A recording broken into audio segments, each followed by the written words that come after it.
Recording में। Hello, audio video clear है भाई? कैसे हो आप सब लोग? क्या हाल चाल है? बढ़िया, एकदम आनंद में हो?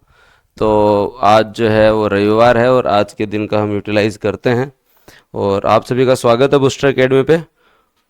हाँ, तो आज हम लोग जो है वो 5 टॉपिक कवर करेंगे।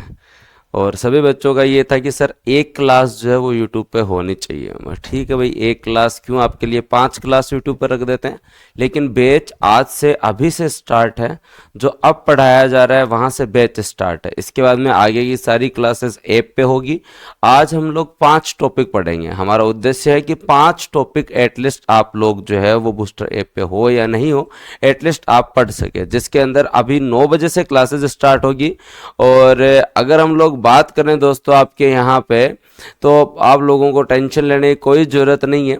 आप धीरे धीरे पढ़ना स्टार्ट करें और अभी आपके पास खूब टाइम है। और शाम को मेरी इको सर्वे की क्लास 8 बजे अलग से होगी, ठीक है। और आज टॉपिक कौन कौन से पढ़ेंगे? आज हम लोग टॉपिक पढ़ेंगे, पहले सबसे पहले आपका राज्यपाल का टॉपिक पढ़ेंगे, क्योंकि अब हम 5 सब्जेक्ट स्टार्ट कर रहे हैं। कितने सब्जेक्ट स्टार्ट कर रहे हैं? 5 सब्जेक्ट स्टार्ट कर रहे हैं। और 5 सब्जेक्ट्स में से ध्यान रखना कि किस तरीके से, क्योंकि हमने 2 महीने का टारगेट लिया था और टारगेट के अनुसार हम सबसे पहले दोस्तों जो है वो राजस्थान पॉलिटी कवर करेंगे। और राजस्थान पॉलिटी के साथ साथ हम लोग स्टार्ट कर रहे हैं मॉडर्न हिस्ट्री। और उसके साथ साथ दोस्तों हम स्टार्ट कर रहे हैं बायो के साथ साथ हम लोग स्टार्ट कर रहे हैं मॉडर्न हिस्ट्री। और मॉडर्न हिस्ट्री के साथ स्टार्ट कर रहे हैं दोस्तों हम लोग जो है वो आपके यहाँ पे राजस्थान इको। और राजस्थान इको के साथ साथ दोस्तों स्टार्ट हो रही है इंडिया ज्योग्राफी। क्या स्टार्ट हो रही है? इंडिया ज्योग्राफी स्टार्ट हो रही है। तो आज के टॉपिक क्या है, ताकि आप लोगों को लाभ मिल सके? आज का टॉपिक है दोस्तों यहाँ पे राज्यपाल का टॉपिक हम लोग पढ़ेंगे। और यहाँ दोस्तों हम लोग जो है वो क्या पढ़ेंगे? आहार एवं पोषण, जहां से 1 से 2 क्वेश्चन आपके जो है वो जनरली आते ही हैं। मॉडर्न हिस्ट्री में आप लोग जो है वो दोस्तों आप कौन से टॉपिक पढ़ेंगे? मॉडर्न हिस्ट्री में आज शिक्षा का विकास क्रम पढ़ाया जाएगा। क्या पढ़ाया जाएगा? शिक्षा का विकास क्रम, जिससे क्वेश्चन जो है वो बहुत आते हैं। तो शिक्षा का विकास क्रम पढ़ेंगे। और हम लोग राजस्थान इको में क्या पढ़ेंगे? सहकारिता पढ़ेंगे। क्या पढ़ेंगे? सहकारिता पढ़ेंगे। सुनते बहुत हो तो आज पढ़ भी लेंगे। और उसके साथ साथ इंडिया ज्योग्राफी में हम हिमालय पर्वत श्रृंखला पढ़ेंगे। हिमालय पर्वत श्रृंखला पढ़ेंगे। तो ये आज के आपके टॉपिक होंगे, ये आज के आपके जो है वो टॉपिक होंगे, ठीक है। तो अब स्टार्ट करते हैं। और जो है प्रॉपर फोकस आप लोगों को जो है वो क्लासेस में रखना है और बढ़िया तरीके से जो है वो पढ़ते हैं। अब अगर हम लोग राजस्थान पॉलिटी के बारे में बात करें, सभी तैयार हो? अब मैं फिर बता देता हूं, आपके नोट्स जो हैं अभी आपको पीडीएफ पे पीडीएफ दी जा रही है। आपके नोट्स जो हैं वो आपको 1 अक्टूबर को आपको राजस्थान इको और उसके साथ साथ जो है वो इंडिया इको, राजस्थान इको और इंडिया इको, राजस्थान पॉलिटी और जो है वो दोस्तों जो है वो इंडिया पॉलिटी, राजस्थान पॉलिटी और इंडिया पॉलिटी। और उसके साथ साथ दोस्तों जो है वो राजस्थान ज्योग्राफी और उसके साथ साथ इंडिया और world geography, science and tech. ये इतने नोट्स आपको 1 अक्टूबर को मार्केट में मिल जाएंगे, प्योर अपडेटेड कंटेंट के साथ, प्योर अपडेटेड कंटेंट के साथ, ठीक है। तो अब जो बढ़िया लाभ लो। आज सीटी वाले भी पढ़ लेना, क्योंकि बढ़िया तरीके से जो है वो आप लोगों के लिए सहकारिता का टॉपिक जो है वो आप जो है वो पढ़ सकते हैं। सहकारिता टॉपिक आज मैं यहां करवा रहा हूं। अब पॉलिटी के बारे में बात करते हैं। राजस्थान पॉलिटी का जो पोर्शन है आप लोगों का, वो आरएस के हिसाब से अगर आप लोग देखें राजस्थान पॉलिटी, तो राजस्थान पॉलिटी का वेटेज पिछली अगर 5 भर्तियों का ट्रेंड देखें, तो पिछली 5 भर्तियों में राजस्थान पॉलिटी के प्रश्न जो है वो निरंतर बढ़ते जा रहे हैं। राजस्थान पॉलिटी के प्रश्न जो है वो निरंतर बढ़ते जा रहे हैं। और ये दोस्तों लगभग 10 से लेकर 15 तक पहुंच चुके हैं। कहां तक पहुंच चुके हैं? 15 तक पहुंच चुके हैं। मतलब इंडियन पॉलिटी से भी ज्यादा क्वेश्चन कहां से आ रहे हैं? राजस्थान पॉलिटी। इंडिया पॉलिटी से भी ज्यादा प्रश्न कहां से आ रहे हैं? राजस्थान पॉलिटी से आ रहे हैं। और राजस्थान पॉलिटी के अंदर जो है वो आपका प्रॉपर इंटरेस्ट होना चाहिए। मतलब 15 प्रश्न बहुत बड़ी बात होती है और सब्जेक्ट बड़ा छोटा है। याद रखें दोस्तों, 15% जो है वो बहुत बड़ी बात होती है और सब्जेक्ट बहुत छोटा है। और अब आप जब राजस्थान पॉलिटी जब पढ़ेंगे तो आपको राजस्थान पॉलिटी के अंदर जो है वो अगर आप सीक्वेंस देखें तो आपको प्रॉपर ध्यान जो है वो कुछ चीजों पे देना पड़ेगा। जिसमें अगर हम स्टार्टिंग के टॉपिक देखें तो आपका राज्यपाल, राज्यपाल के साथ साथ जो है वो सीएम, सीएम के साथ साथ विधानसभा, हाँ सीएम के साथ साथ जो है वो दोस्तों आपको क्या पढ़ना है? विधानसभा। ये आपको 3 टॉपिक जो है वो प्रॉपर पढ़ने होते हैं। ये सभी पढ़ते हैं, लेकिन इसमें एक सही तरीके का इंटरेस्ट लेवल होना चाहिए। और वो क्यों होना चाहिए?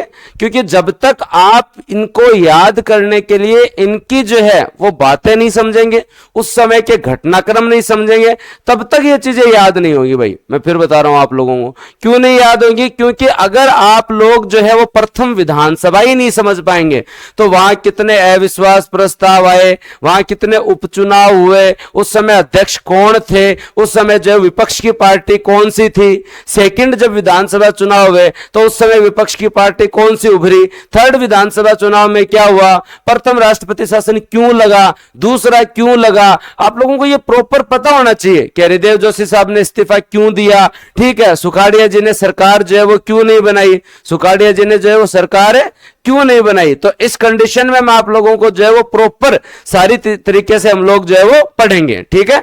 अब आगे बात करते हैं, अगला पोर्शन इसके अंदर कौन सा है, आपका अगला पोर्शन है हाई कोर्ट। हाई कोर्ट के साथ दोस्तों आपके जो है वो जितने भी महत्वपूर्ण आयोग है, हाई कोर्ट के साथ जो है वो दोस्तों आपके जितने भी महत्वपूर्ण आयोग है, जितने भी महत्वपूर्ण आयोग है, ये आपका दूसरा पोर्शन है। ये दो पोर्शन प्रॉपर स्टैटिक्स है, कॉन्सेप्ट के साथ है, बहुत ज्यादा फैक्ट है। जो अगर सबसे ज्यादा जोर अगर किसी में आना है ना तो तुम्हें इन्हीं टॉपिक में आना है, सबसे ज्यादा जोर आना है तो इन टॉपिक्स में ही आना है। उसके बाद में आपके कुछ अनछुए टॉपिक है, जैसे एग्जांपल के रूप में बताता हूं, जैसे लोक नीति का टॉपिक हो गया आपके यहां पे, विधिक अधिकार का टॉपिक हो गया आपके यहां पे, और विधिक अधिकार के साथ साथ जो है वो दोस्तों आपके यहां नागरिक अधिकार पत्र हो गए, क्या हो गए, नागरिक अधिकार पत्र हो गए।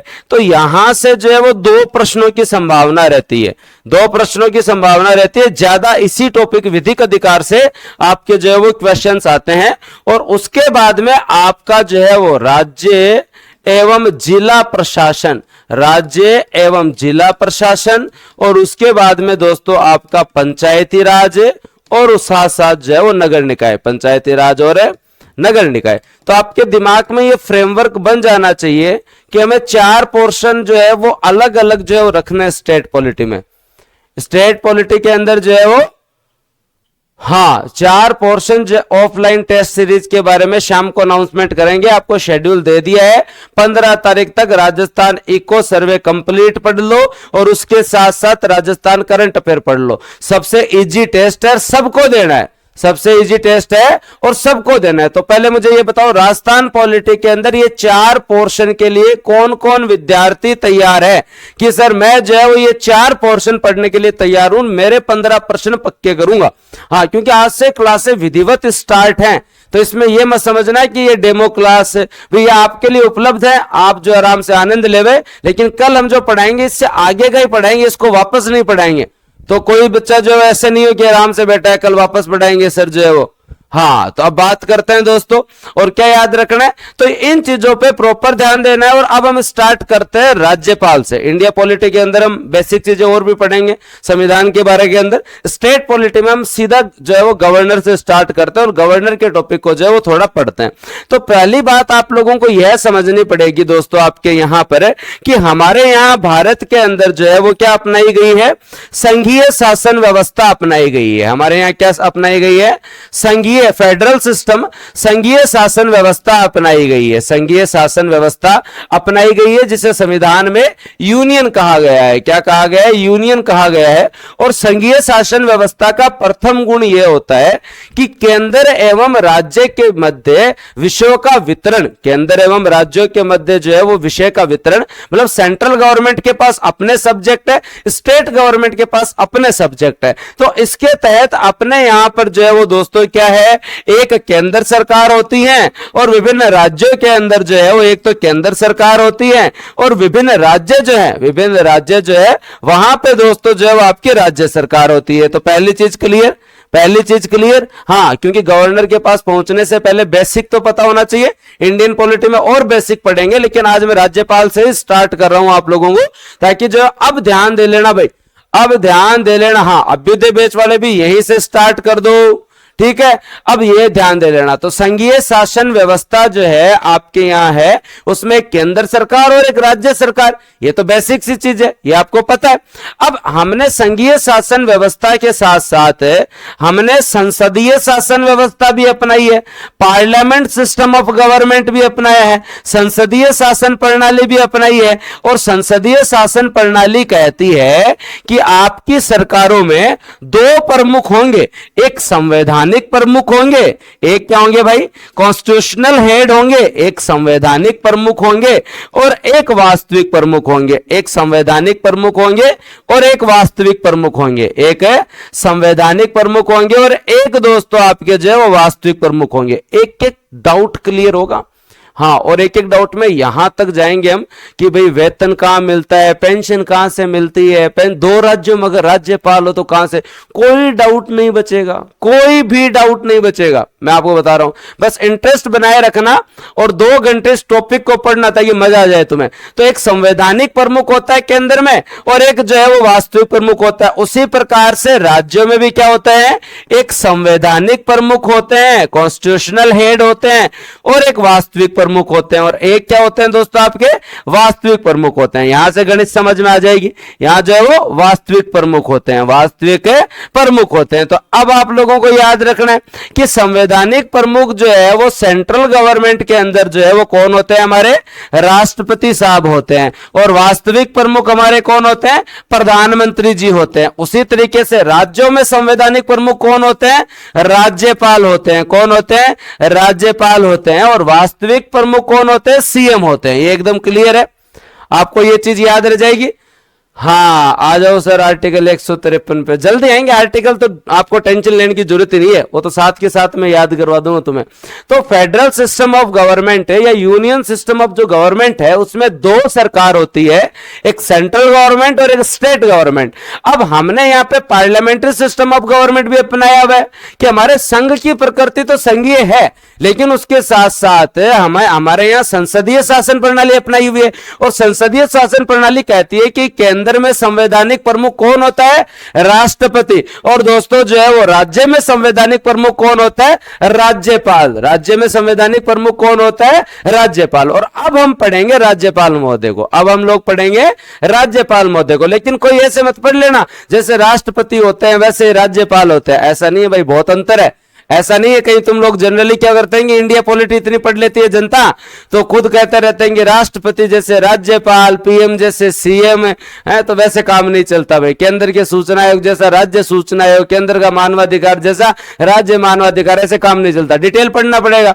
हाँ, अगर आप यहां गलती कर देंगे तो गलती कर ही देंगे। क्यों गलती कर देंगे, बेसिक अगर आपने ये कहा कि राष्ट्रपति जैसे ही राज्यपाल होते हैं तो ये चीज बहुत ही गलत है। हाँ, आपको प्रॉपर राज्यपाल साहब को उतना ही सम्मान देना पड़ेगा और आपको उतना सम्मान देना चाहिए, क्योंकि आरएस के अंदर राष्ट्रपति साहब 1% की गारंटी कभी देते हैं कभी नहीं देते, लेकिन राज्यपाल साहब 1% की गारंटी पक्की देते हैं।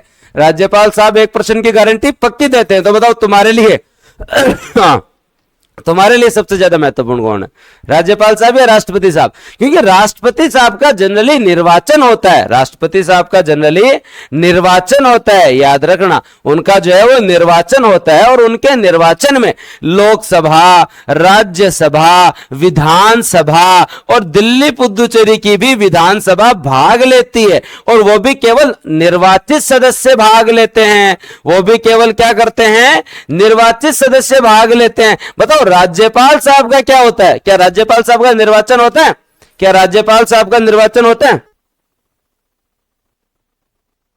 हाँ, क्या बताओ राज्यपाल साहब का निर्वाचन होता है? तो आज यही तो पढ़ेंगे, तभी तो मजा आएगा। तो टॉपिक के अंदर, गवर्नर के टॉपिक के अंदर जो है वो जनरली आप लोगों को टाइम लगेगा और टाइम जो है वो एक, हाँ मतलब जो कम से कम 3-4 दिन लगेंगे, लेकिन मजा आ जाएगा। तो राज्यपाल साहब की तो जो है वो दोस्तों क्या होती है, नियुक्ति होती है। और वो नियुक्ति कौन करते हैं, राष्ट्रपति साहब करते हैं। कौन करते हैं, राष्ट्रपति साहब करते हैं। उसी तरीके से राष्ट्रपति साहब को तो पद से हटाने की भी प्रक्रिया है, पद से हटाने की भी प्रक्रिया है, महाभियोग का उल्लेख है, लोकसभा और राज्यसभा जो है वो हटाती है। लेकिन राज्यपाल साहब तो जो है वो क्या, राष्ट्रपति के प्रसाद पर्यंत है, इन्हें तो राष्ट्रपति साहब जो है वो कभी भी हटा सकते हैं, राष्ट्रपति साहब इन्हें तो जो है वो कभी भी हटा सकते हैं। तो ऐसे नहीं पढ़ना है, ऐसे नहीं पढ़ना है, हमें जो है वो प्रॉपर तरीके से पढ़ना है कि गवर्नर के अंदर जो है वो आपको क्या क्या चीजें जो है वो याद होनी चाहिए। तो तैयार हो, सभी लोग तैयार हो गवर्नर के लिए? तो चलो फिर जो है वो राज्यपाल साहब को जो है बढ़िया तरीके से पढ़ते हैं ताकि आपको भी जो है वो आनंद आए। तो क्या याद रखना है तुम लोगों को कि हमारे यहाँ संघीय शासन व्यवस्था अपनाई गई है, जहां 2 स्तर पर शासन संचालित होता है। केंद्रीय स्तर पर केंद्रीय कार्यपालिका, राज्य स्तर पर राज्य कार्यपालिका काम करती है। राज्य कार्यपालिका का उल्लेख संविधान के भाग 6 और अनुच्छेद 153 से 67 के बीच में है।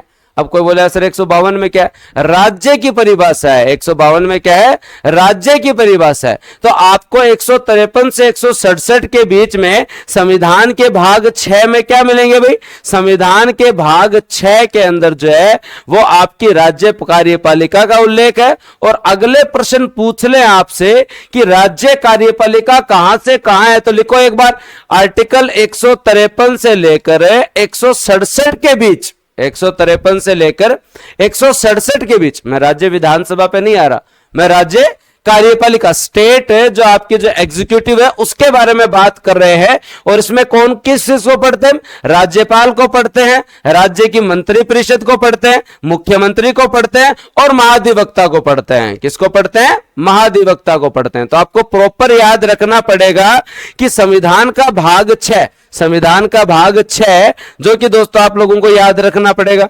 तो संविधान का भाग 6 जो है, उस संविधान के भाग 6 का आपका पहला आर्टिकल 152 आपको राज्य की परिभाषा देता है। किसकी परिभाषा देता है? राज्य की परिभाषा देता है। और अब आपको याद रखना है कि 153 से लेकर 167 तक राज्य कार्यपालिका का उल्लेख है और हमें सबसे पहले इन्हीं को पढ़ना है। सबसे पहले हमें इन्हीं को पढ़ना। और इसमें कौन कौन आता है राज्य कार्यपालिका में? अगर प्रश्न आ जाए तो क्या आता है दोस्तों आपके यहां? राज्य कार्यपालिका में आपको याद होना चाहिए राज्यपाल का पद, और राज्यपाल के पद के साथ दोस्तों जो है वो आप लोगों को याद होना चाहिए आपके यहां पे मंत्री परिषद प्रॉपर, और मंत्री परिषद के साथ साथ आप लोगों को पता होना चाहिए सीएम साहब के बारे में और महाधिवक्ता। एक बार कमेंट सेक्शन में लिखो, अगर प्रश्न आ जाए तो गलत नहीं होना चाहिए, अगर प्रश्न आ जाए तो गलत नहीं होना चाहिए, लिखो कमेंट सेक्शन में। हाँ, नमस्कार सर, नमस्कार, कैसे हो? बस बढ़िया, पढ़ा रहे हैं राज्यपाल। तो जो है राजेंद्र लांबा सर भी आए हैं, लेकिन ये आपको जो है वो पढ़ाएंगे बाद में, क्योंकि अभी प्री का एग्जाम है तो हिंदी पढ़ेंगे थोड़े दिन बाद में, ठीक है? तो जो है वो बढ़िया तरीके से आनंद ले। हाँ, ओके। अब दोस्तों आगे बात करते हैं। तो एक बार सभी कमेंट सेक्शन के अंदर जो है वो लिखें और जो है वो बताएं। यहाँ पे एक बार 4 नाम लिखो। कभी कभी बेसिक प्रश्न गलत हो जाता है कि राज्य कार्यपालिका में क्या क्या है, और तुम वहां पे जो विधानसभा चाह पाते हो। नहीं भाई साहब, प्रॉपर पता होना चाहिए कि राज्य कार्यपालिका के अंदर क्या है, क्योंकि आपको ये सारी चीजें प्रॉपर पता होनी चाहिए राज्य कार्यपालिका में क्या है, ठीक है? तो लिखो एक बार सभी कमेंट सेक्शन में, सर से मिलवाएं, पढ़ लो, फिर सर बाद में तुम्हें अभी जो है वो ना प्रत्यय उपसर्ग पढ़ाने लग जाएंगे, फिर राज्यपाल भूल जाओगे तुम लोग, राज्यपाल जो है वो भूल जाओगे। चलो भाई, ओके। मोटिवेशन घनी है। अब तो एग्जाम जो है वो कल कितने टॉपर्स को बुलाया था, परसों सबने तुम लोगों को बढ़िया गाइड किया था, तो और क्या चाहिए तुम लोगों को? तो अब आगे चलते हैं और आगे ध्यान देते हैं आगे पोर्शन के ऊपर। अब दोस्तों आपको ये चीज याद रखनी है कि संविधान के अंदर पहले आपके यहां पर जो है वो सबसे पहले जो आजादी के बाद में जो है वो राज्यों को 4 श्रेणी में रखा गया था। राज्य को क्या रखा गया था? 4 श्रेणी में रखा गया था। याद आ रहा है तुम्हें? श्रेणी ए के राज्य, श्रेणी बी के राज्य, श्रेणी सी के राज्य और श्रेणी डी के राज्य। आपके पास ए बी सी डी था। और भाग जो है वो संविधान का क्या था? 6 था। भाग जो है वो संविधान का क्या था? 7 था। भाग जो है संविधान का क्या था? 8 था। भाग जो है वो संविधान का क्या था? 9 था। इनमें क्या रखा गया था? आप प्रॉपर तरीके से याद रखें। यहां जो राज्य रखे गए थे भाग 6 के अंदर, भाग 7 के अंदर, ये दोस्तों आपके ब्रिटिश भारत के टाइम जो प्रांत थे, जो ब्रिटिश भारत के टाइम जो प्रांत, एक पर्सन आ सकता है यहां से, ब्रिटिश भारत में जो प्रांत थे उन्हें रखा गया। जैसे बॉम्बे हो गया और ये हो गया, ये आपकी बड़ी रियासतें थी। ये आपकी जो है वो दोस्तों क्या थी? बड़ी रियासतें थी। ये आपकी क्या थी? बड़ी रियासतें थी। यहां जो है वो चीफ कमिश्नरेट, जो आपका जो चीफ कमिश्नरेट का इलाका का था उसको रखा गया। और यहां जो है वो दोस्तों आपके अन्य अर्जित राज्य, अन्य जो आपके जो है वो अन्य अर्जित राज्य हो या अन्य राज्य हो उनको रखा गया। और आप लोगों को पता होगा, मुझे बताओ, राजस्थान, आज का राजस्थान हमारे जो है वो किस में था?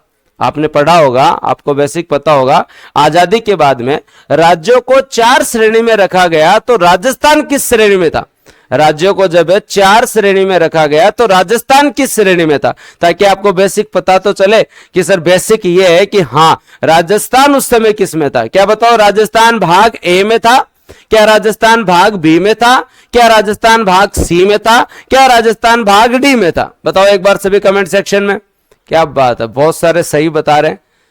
हाँ, तो अगर आज के राजस्थान को आप देखें तो राजस्थान भाग बी और सी में था, क्योंकि संपूर्ण राजस्थान जो है वो आपका लगभग जो है वो आपका राजस्थान जो है वो यहां था।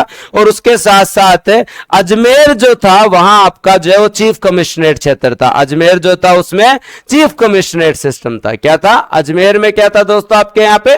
चीफ कमिश्नरेट सिस्टम था। तो राजस्थान भाग बी और सी के अंदर था। राजस्थान क्या था? भाग बी और सी के अंदर था। एक बार लिखो कमेंट सेक्शन में, राजस्थान जो है वो प्रारंभ में भाग बी और सी के अंदर था।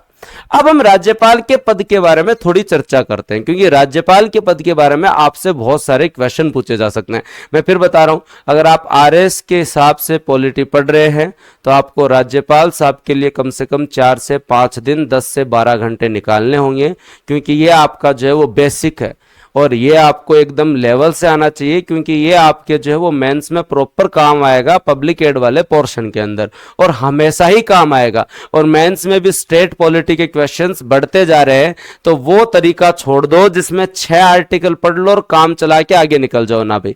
6-8 आर्टिकल से काम नहीं चलेगा। अब एक पहला प्रश्न मैं आप लोगों के लिए लेता हूं कि आपके यहां जो राज्यपाल साहब की जो है वो दोस्तों याद रखें कि अगर आपसे पूछा जाए राज्यपाल का पद कहां से लिया गया है तो बताओ कमेंट सेक्शन में। अब जब हम स्टार्ट कर रहे हैं और हम जो है वो राज्य कार्यपालिका के अंदर राज्यपाल पढ़ रहे हैं, तो सभी कमेंट सेक्शन में बताओ। हाँ, बहुत बढ़िया, बताओ कमेंट सेक्शन में राज्यपाल का पद कहां से लिया गया है? राज्यपाल का पद कहां से लिया गया? पहला प्रश्न पूछ रहा हूं ताकि तुम्हारा कोई प्रश्न ही गलत नहीं हो। यहां से स्टार्ट कर रहे हैं हम लोग, कंफ्यूजन खत्म होना चाहिए। बेसिक आपको पता चला गया? हाँ, पता चल गया। ये देखो कमेंट सेक्शन में बताने वाले जनरली गलत बता रहे हैं कनाडा, याद रखें, यहां गलत ना करें। राज्यपाल का पद जो है, राज्यपाल का पद जो है भारत शासन अधिनियम, भारत शासन अधिनियम है, भारत शासन अधिनियम 1935 के तहत लिया गया है। अधिनियम 1935 के तहत लिया गया है। राज्यपाल साहब के नियुक्ति की प्रक्रिया, राज्यपाल साहब की नियुक्ति की प्रक्रिया कनाडा से ली हुई है भाई। नियुक्ति की प्रक्रिया जो है वो कहां से ली हुई है?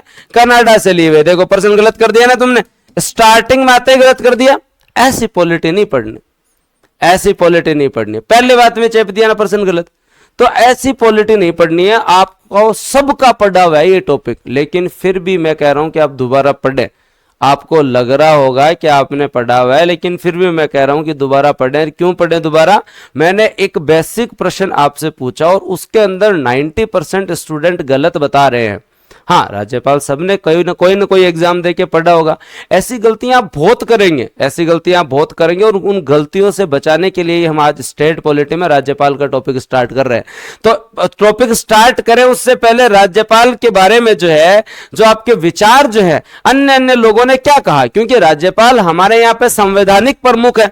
राज्यों में जो है वो राज्यपाल क्या है भाई साहब? संवैधानिक प्रमुख है। तो दोस्तों आज हम लोग जो है वो इनके बारे में सबसे पहले कुछ स्टेटमेंट पढ़ते हैं। तो बताओ आगे से प्रश्न गलत नहीं करोगे ना? राज्यपाल का पद भारत शासन अधिनियम 1935 से लिया गया है। राज्यपाल की नियुक्ति की प्रक्रिया कनाडा से ली हुई है भाई, नहीं करोगे ना आगे से गलती। तो दोस्तों बात करते हैं स्टेटमेंट के बारे में। तो के.एम. मुंशी साहब क्या कहते हैं? राज्यपाल संवैधानिक औचित्य का प्रहरी है। राज्यपाल संवैधानिक औचित्य का प्रहरी एवं कड़ी है। राज्य को केंद्र के साथ जोड़कर रखता है, राज्य को केंद्र के साथ जोड़कर भारत की एकता के लक्ष्य को प्राप्त करता है। तो बताओ तुम्हें लगता है ये सही स्टेटमेंट है? लगता है कि तुम्हें सही स्टेटमेंट है? स्टेटमेंट्स आने चाहिए भी, कल को कोई पूछ ले स्टेटमेंट किसने दिया। तो के एम मुंशी साहब ने क्या कहा? के एम है मुंशी साहब ने दोस्तों आपके यहां पे क्या कहा? मुंशी साहब ने कहा कि राज्यपाल संवैधानिक औचित्य का प्रहरी है और केंद्र और राज्य के बीच में कड़ी है जो भारत की एकता के लक्ष्य को प्राप्त करता है। क्या सहमत हो आप लोग? हाँ, तो राज्यपाल जो है वो संवैधानिक प्रमुख है भाई, और राज्यपाल जो है वो कड़ी के रूप में काम करता है। लेकिन कुछ विचार और है। सरोजिनी नायडू जी के बारे में आप पढ़ेंगे तो सरोजिनी नायडू जी क्या कहते हैं? राज्यपाल सोने के पिंजरे में बंद चिड़िया के समान है। देखने में तो लगता है कि उनके पास बहुत अधिकार है, लेकिन दोस्तों जो है वो वास्तविकता में सारे अधिकार मंत्री परिषद के पास होते हैं, और मंत्री परिषद का हेड सीएम होता है, और उन्हीं के अनुसार राज्य की शासन व्यवस्था चलती है। तो क्या आप इस बात से सहमत है? क्या कल को कोई पूछ ले कि राज्यपाल को सोने के पिंजरे में बंद चिड़िया किसने कहा, तो बता दोगे क्या? राज्यपाल को सोने के पिंजरे में बंद चिड़िया किसने कहा? तो सरोजिनी नायडू जी ने कहा। तो याद रखना है तुम लोगों को, मैं इस बात से सहमत नहीं हूं, क्योंकि राज्यपाल के पास संवैधानिक प्रमुख होने के साथ साथ शक्तियां हैं, और उसके साथ साथ स्वविवेकीय शक्तियां हैं, और जब वह अपने स्वविवेकीय शक्तियों पे आ जाए ना, तो वो जो है वो बहुत भयंकर तरीके से सबको बता सकता है कि उनके पास क्या पावर है। तो राज्यपाल अगर अपनी पे आ जाए तो सबको बता दे कि उसके पास जो है वो क्या पावर है। तो राज्यपाल महोदय हमारे संवैधानिक प्रमुख है, वो एक स्वतंत्र पद है, और उनके पास जो है बहुत सारी शक्तियां। और ये जब टॉपिक पूरा पढ़ोगे ना तो तुम एग्जैक्टली लिख पाओगे कि राज्यपाल रबड़ स्टाम्प नहीं है, वो अपने आप में संवैधानिक प्रमुख है। थोड़ा बहुत है, चलो ठीक है, थोड़े बहुत की बात करते हैं। फिर श्री प्रकाश क्या कहते हैं? राज्यपाल छूटी हुई जगह पर, जो आपका ब्लैंक जो जगह है, आपका जो रिक्त स्थान है, छूटी हुई जगह पर हस्ताक्षर करने के लिए राज्यपाल छूटी हुई जगह पर हस्ताक्षर करने के अतिरिक्त कोई अधिकार प्राप्त नहीं है। क्या आप इनके स्टेटमेंट से जो है वो सहमत है? राज्यपाल जो है वो जो आपकी रिक्त स्थान है उस पर साइन करने के अलावा उनके पास कोई अधिकार नहीं है। तो मेरे हिसाब से तो ये बात सही नहीं है। श्री प्रकाश जी की एक अलग बात है कि उनको लगता है कि जो मंत्री परिषद भेजती है, जो सीएम कहता है, वहां बस साइन ही करना होता है, सब कुछ डिसाइड तो मंत्री परिषद ही करती है। तो आज हम ये स्टेटमेंट पहले मैं इसलिए बता रहा हूं क्योंकि पॉलिटिक्स के अंदर इंटरेस्ट आना जरूरी है, और ये स्टेटमेंट पढ़ के तुम लोग थोड़े से अवेयर होगे कि सर ऐसे कैसे कह दिया हमारे राज्यपाल साहब के बारे में। हम पढ़ेंगे राज्यपाल साहब, और उसके बाद में सारे संवैधानिक प्रावधान पढ़ेंगे। फिर हम लोग देखेंगे कि जो है उनकी कार्यपालिका शक्तियां क्या है, उनकी विधायी शक्तियां क्या है, उनके पास न्यायिक शक्तियां क्या है, उनके पास स्वविवेकीय शक्तियां क्या है। फिर आपके यहां विजय लक्ष्मी पंडित क्या कहती है? पद नहीं, वेतन के आकर्षण के लिए, कोई पद के लिए नहीं, वेतन के आकर्षण के कारण ही कोई व्यक्ति राज्यपाल बनना स्वीकार करता है।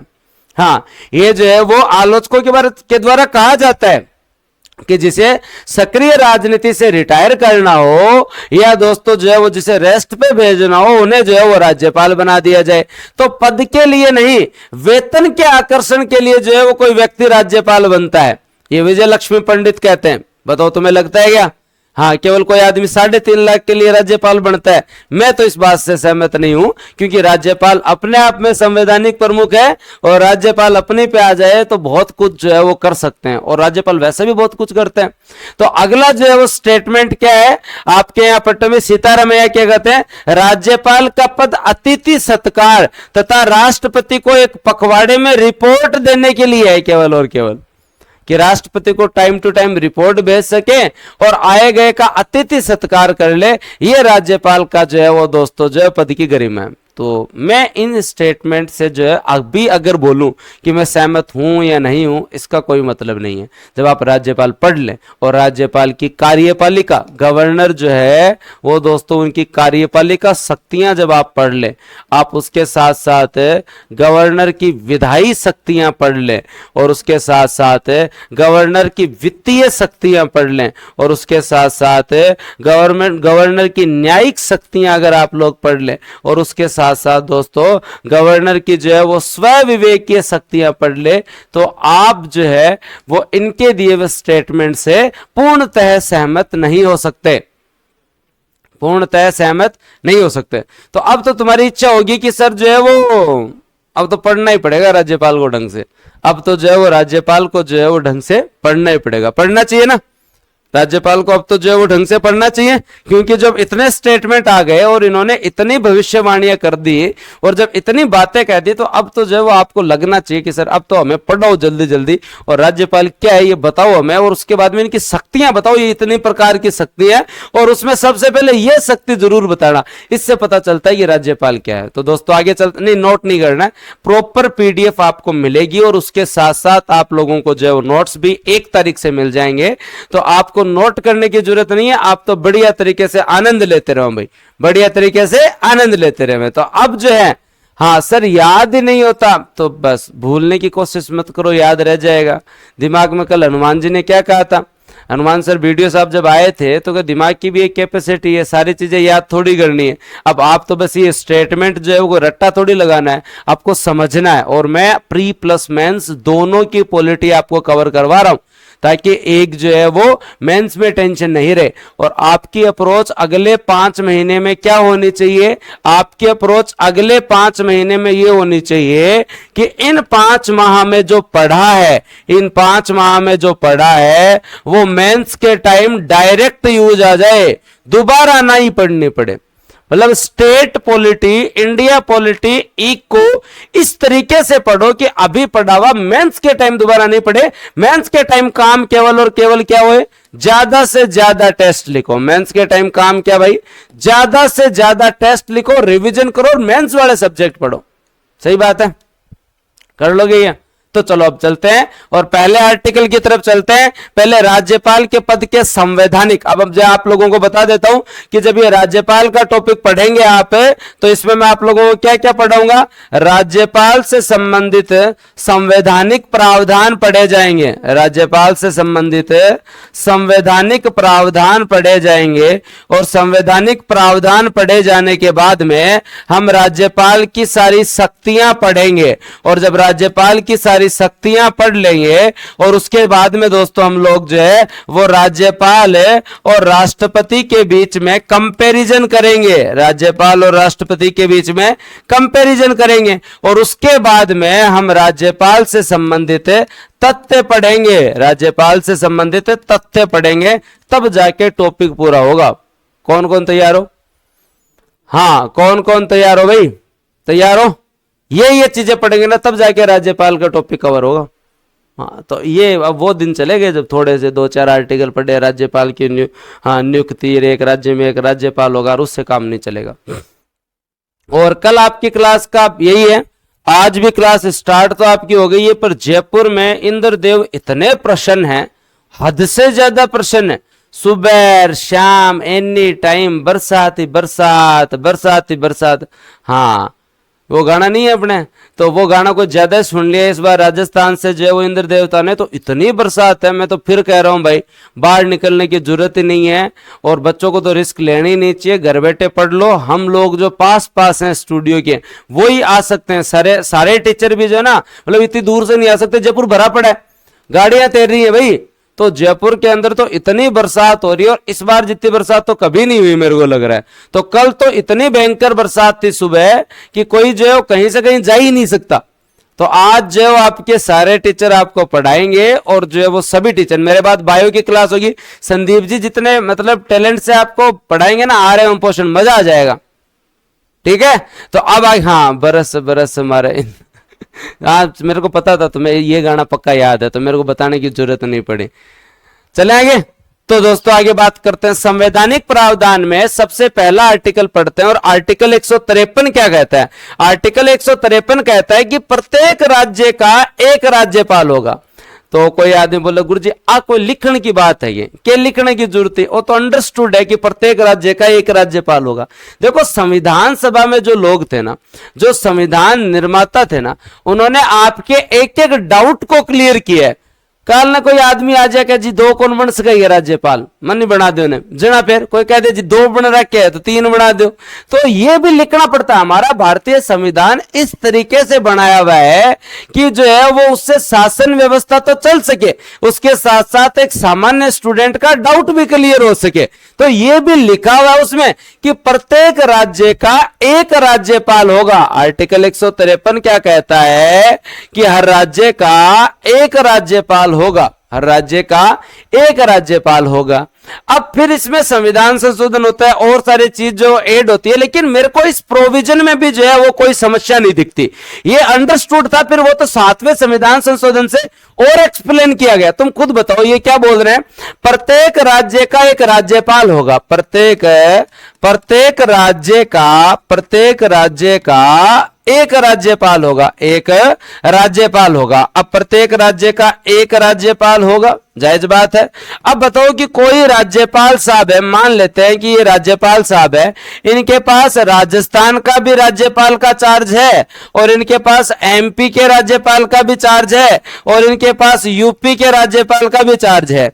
तो इससे भी स्टेटमेंट में कोई गलती नहीं है। राजस्थान के प्रत्येक राज्य के पास एक राज्यपाल होगा, तो देखो राजस्थान के पास उसका राज्यपाल है, मध्य प्रदेश के पास उसका राज्यपाल है, यूपी के पास उसका एक राज्यपाल है। मेरे हिसाब से इस प्रोविजन में कोई किसी प्रकार का डाउट नहीं था। फिर भी जो है वो दोस्तों जो है वो याद रखें दोस्तों, आपके यहां पे फिर भी जो है वो फिर भी हमने 7वें संविधान संशोधन से अलग से लिखा कि भाई साहब प्रत्येक राज्य का एक राज्यपाल होगा, एक राज्यपाल 2 या 2 से अधिक राज्य एवं केंद्र शासित प्रदेशों का भी चार्ज ले सकता है। ये लिखना पड़ा बिना मतलब, ये बिना मतलब ही लिखना पड़ा। मेरे हिसाब से इस प्रोविजन में प्रत्येक राज्य का एक राज्यपाल होगा, मतलब एक आदमी के पास अगर 3 स्टेट का चार्ज है तो अभी बात तो पूरी हो रही है ना, बात तो पूरी हो रही है। लेकिन फिर भी डाउट हो जाता है लोगों को, तो फिर बाद में हमारे संविधान निर्माता जो है, हमारी जो संसद है वो डाउट ही तो करती है। हाँ, अब उस कंडीशन में इस अनुच्छेद में कोई भी बात है एक ही व्यक्ति को 2 या 2 से अधिक राज्यों के राज्यपाल बनने से नहीं रोकती है, कोई भी बात नहीं रोकती है। लेकिन फिर भी दोस्तों 7वें संविधान संशोधन के द्वारा यह कहा गया है कि एक ही व्यक्ति 2 या 2 से अधिक राज्यों का राज्यपाल हो सकता है, राज्यपाल हो सकता है, याद रख लोगे। हाँ, तो अब आर्टिकल 153 आप लोगों को याद रखना है। आर्टिकल 153 के अंदर है प्रारंभिक प्रावधान क्या थे, आर्टिकल 153 के अंदर है प्रारंभिक प्रावधान क्या होगा कि प्रत्येक राज्य का, प्रत्येक स्टेट का जो है वो एक राज्यपाल, एक गवर्नर है, एक राज्य, प्रत्येक राज्य का जो है वो दोस्तों जो है वो एक गवर्नर होगा। फिर 7वें संविधान संशोधन द्वारा कॉन्स्टिट्यूशनल अमेंडमेंट एक्ट 1956 के द्वारा कहा गया कि एक ही व्यक्ति जो है वो 2 या 2 से अधिक राज्य, 2 या 2 से अधिक राज्यों का राज्यपाल हो सकता है। Doubt clear, sure. तो आर्टिकल 153 आप लोगों को याद हो जाना चाहिए। 153 सबसे पहले आपको यह बता रहा है कि प्रत्येक राज्य का जो है वो एक राज्यपाल होगा और एक व्यक्ति 2 या 2 से अधिक राज्यों का राज्यपाल रह सकते हैं। अब जैसे ना बच्चों से इस चीज में रुका नहीं जाता फिर कि सर जो है वो 2 राज्य के राज्यपाल होंगे, तो क्या उनकी 2 राज्य के राज्यपाल होंगे, 2 राज्य के, अगर वो 2 राज्य के अंदर जो है वो राज्यपाल होंगे तो क्या उनकी 2 शपथ होगी क्या गुरुजी, शपथ उनकी 2 बार होगी कि गुरुजी, क्या उनको दुगुना वेतन मिलेगा ये गुरुजी, हाँ वेतन कौन देगा गुरुजी, होता है ना ऐसा डाउट। बताओ किस किस को ऐसा डाउट कि सर राज्यपाल की शपथ 1 बार ही होगी या 2 बार होगी, क्या होगी। तो वैसे रुका नहीं जाता, नहीं तो आप आर्टिकल 159 तक जाते तो शपथ के अंदर में सारी चीज क्लियर करवा देता। लेकिन फिर भी बच्चे की ऐसे उत्सुकता होती है, स्टेट पॉलिटी का मजा ही है क्योंकि ये रिलेट करती है, ये आपसे संबंधित है, आपके दिन प्रतिदिन के अंदर जो है वो आप इन शब्दों को सुनते हो। तो ऐसे मन करता है कि सर आपने इतना बता दिया कि एक व्यक्ति 2 से अधिक राज्यों का राज्यपाल रह सकता है, तो गुरुजी जल्दी से आप बताओ इनकी शपथ भी होगी क्या। तो भाई सिंपल सी बात है, कोई आदमी अगर राजस्थान का राज्यपाल है तो वो शपथ लेगा कि मैं राजस्थान के राज्यपाल के रूप में जो है वो शपथ लेता हूं। और उसी तरीके से दोस्तों जो है वो अगर उन्हें एमपी का चार्ज मिल जाता है अतिरिक्त तो वो शपथ लेंगे।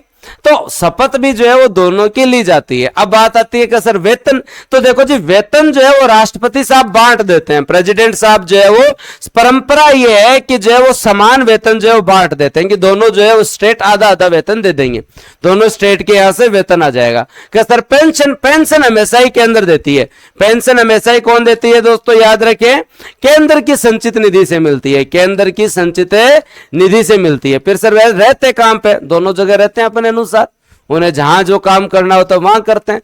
तो आपका एक एक डाउट, जो ऐसा डाउट होता है ना कि कितना भी घुमा के पूछ ले अगला कि शपथ क्या 2 बार ली जाएगी, हाँ बाकायदा ली जाएगी। जब राज्यपाल राजस्थान के बने हैं तो वो राजस्थान की शपथ लेंगे, और अगर उन्हें एमपी का अतिरिक्त चार्ज मिला है तो एमपी के राज्यपाल के रूप में भी शपथ लेंगे। मैं आपको शपथ दिखाऊंगा एग्जैक्ट कंप्लीटली, ठीक है। उन्हें वेतन कैसे मिलेगा, तो राष्ट्रपति साहब जनरली समान आधार पे जो है वो वेतन को बांट देते हैं, ये राष्ट्रपति साहब पे डिपेंड करता है। पेंशन कौन देगा, केंद्र सरकार देगी। वेतन कौन देते हैं, राज्य देते हैं। देखो, तो सारे डाउट क्लियर होंगे। अभी आपको केवल इतनी सी बात याद रखनी है कि राज्यपाल राज्य के संवैधानिक प्रमुख हैं, वो राज्य के प्रथम नागरिक होते हैं, और जो है वो आर्टिकल 153 किस किस को क्लियर है भाई, आर्टिकल 153 किस किस को क्लियर है, एकदम क्लियर है। चलो आगे, हाँ एकदम कमेंट सेक्शन में बताओ भाई एकदम क्लियर है, तो फिर बाद में थोड़ा और आगे चलते हैं और आगे बात देते हैं। और आपका आदर्श बैच और प्रतिज्ञा बैच आज से स्टार्ट हो चुका है, आज से स्टार्ट हो चुका है। और आदर्श बैच में आप प्री प्लस मेंस दोनों कवर करेंगे। और हम लोग जो है वो आप जैसे क्लास कंप्लीट होगी आज शाम को 6 बजे, उसके बाद में आपको आज के सारे नोट्स मिल जाएंगे, बढ़िया पढ़ लेना।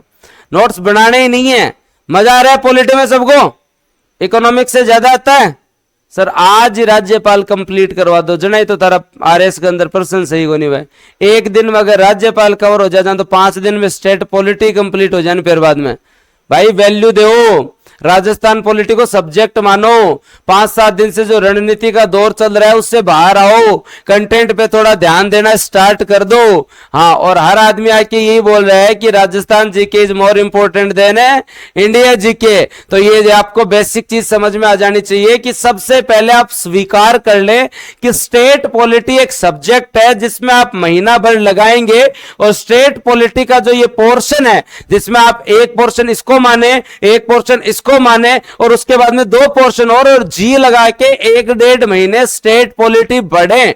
और जब टाइम मिला है तो ऐसे पढ़ें कि मेंस में जाके नहीं पढ़ना पड़े, मेंस में जाके नहीं पढ़ना पड़े, ठीक है। तो मैं मेंस के हिसाब से ही आपको साथ लेके चल रहा हूं, और सारी क्लासेस मेंस के अनुसार ही होंगी। प्री का सिलेबस भी हो सकता है जितना मेंस के अनुसार ही आपको करवाएंगे, बस सर रिवीजन ही करना है। तो रिवीजन तो अभी पढ़ा ही थोड़ा सा है, तो आर्टिकल 153 पे ही तो अभी क्या रिवीजन करवाऊं। तो पहला आर्टिकल किस किस को क्लियर है, गवर्नर का पहला आर्टिकल जो है वो दोस्तों किस किस को क्लियर है, 153 एकदम क्लियर है। उसके बाद मैं आगे चलूं, आर्टिकल 154 क्या कहता है, आर्टिकल 154 कहता है कि राज्य की सभी कार्यपालिका शक्तियां राज्यपाल में निहित होंगी। याद रखना, 153 क्या कहता है, राज्य की सभी कार्यपालिका शक्तियां, राज्य की सभी कार्यपालिका शक्तियां जो है वो राज्यपाल में निहित होंगी, और राज्यपाल इनका प्रयोग स्वयं या अपने अधीनस्थ के माध्यम से करेगा। क्या करेगा दोस्तों, आर्टिकल 154 कहता है 53 के अंदर जो है वो दोस्तों राज्यपाल के बारे में एक राज्यपाल होगा।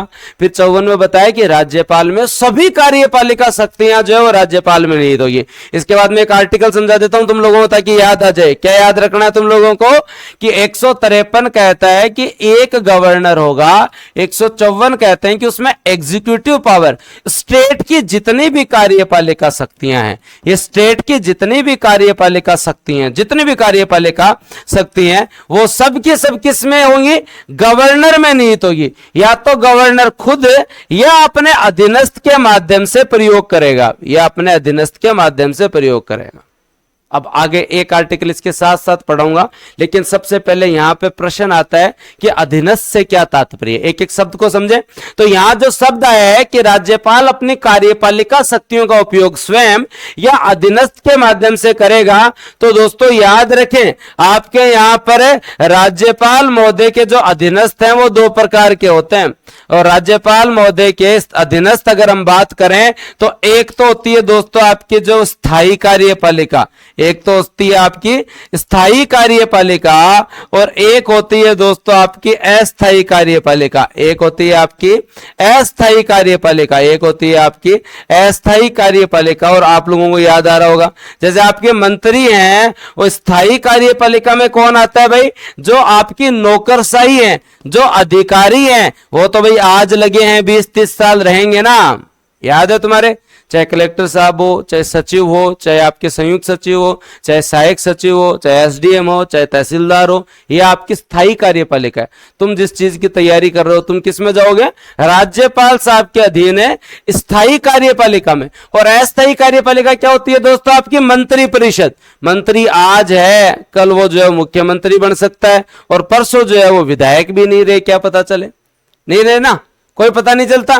तो यहां अगर अगला प्रश्न आपसे पूछ ले, अगर एग्जाम में प्रश्न पूछ ले कि 154 इतने से काम नहीं चलेगा कि राज्य में सारे राज्यपाल में जो है वो सारी कार्यपालिका शक्तियां निहित होंगी, ये तो सबको पता है।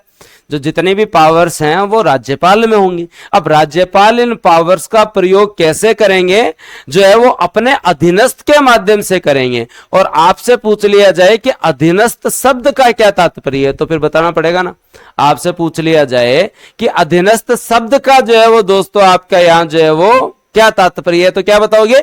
अधीनस्थ शब्द से तात्पर्य है स्थायी कार्यपालिका और अस्थायी कार्यपालिका, स्थायी कार्यपालिका और अस्थायी कार्यपालिका। लेकिन केवल 154 को इतना ही नहीं पढ़ा जाए, इसके आगे की भी बात याद होनी चाहिए आप लोगों को। आपको आगे की भी जो है वो बात याद होनी चाहिए। और मैं आप लोगों को बताता हूं कि आप लोग ये पढ़ते हैं ना, उसके साथ साथ एक प्रोविजन पढ़ना चाहिए। आर्टिकल 154 कहता है कि सभी एग्जीक्यूटिव पावर जो है वो किसमें निहित होंगी? राज्यपाल में निहित होगी। तो आगे वाले आर्टिकल्स में लिखा हुआ है, क्या लिखा हुआ है भाई? ये लिखा हुआ है कि राज्यपाल की सहायता के लिए, राज्यपाल की सहायता के लिए एक मंत्री परिषद होगी। राज्यपाल की सहायता के लिए एक मंत्री परिषद होगी और उस मंत्री परिषद का प्रमुख सीएम होगा। तो आगे सारा इलाज हुआ है। जब आप सारे आर्टिकल पढ़ोगे ना तब मजा आ जाएगा आपको, ठीक है। तो अब आप लोगों को क्या याद रखना है? आर्टिकल, हाँ, आगे क्या लिखा हुआ है कि राज्यपाल की सहायता के लिए एक मंत्री परिषद होगी और मंत्री परिषद के जो वो हेड कौन होंगे? सीएम होंगे। वो आगे लिखा हुआ है, पर बेसिक आप लोगों को अभी क्या याद रखना है? आर्टिकल 154 आपका क्या कहता है कि राज्य की कार्यपालिका शक्तियां किसमें होगी? राज्यपाल में होगी। और इनका प्रयोग संविधान के अनुरूप या तो वो खुद या दोस्तों अधीनस्थों के माध्यम से करेंगे। भाई बताओ, सबको याद रह जाएगा? तो राजस्थान में चाहे किसी भी यहां राज्य के जितने भी काम होते हैं वो किसके माध्यम से? वो राज्यपाल के नाम से ही आते हैं। और अधीनस्थ से तात्पर्य यहां पे दोस्तों जो है वो मंत्री परिषद एवं नौकरशाही से हैं। दो आर्टिकल किस किस को क्लियर है? दो आर्टिकल किस किस को क्लियर है? दो आर्टिकल क्लियर है? तो फिर मैं आगे चलूं। तो दोस्तों आगे चलते हैं और आपको केवल इतना ही आर्टिकल याद नहीं करने, आगे वाले आर्टिकल भी याद करने। लेकिन पहला दिन है ना, तो थोड़ा धीरे धीरे धीरे धीरे धीरे धीरे धीरे धीरे, है ना। सर क्लास कितनी देर चलेगी? क्लास चलेगी भाई साहब एकदम नॉन स्टॉप, जितनी देर तुम्हें पढ़नी है उतनी देर क्लास चलेगी। और आज आप 5 सब्जेक्ट पढ़ेंगे 10 घंटे। बढ़िया घर है, बोल दो सने कि आज बरसात का मौसम है, बढ़िया पकौड़ा पकौड़ा बना लियो और बढ़िया जो है बैठे रहो घर है। भारत जान की जरूरत को नहीं, क्लास ले एकदम धनाधन, ऑल सेट है। तो आर्टिकल 153 ने क्या कहा? आर्टिकल 153 क्या कहता है कि दोस्तों जो है वो प्रत्येक राज्य में गवर्नर होगा। 154 क्या कह रहा है? उसमें एग्जीक्यूटिव पावर्स निहित होगी। अब हम 155 के बारे में बात करते हैं।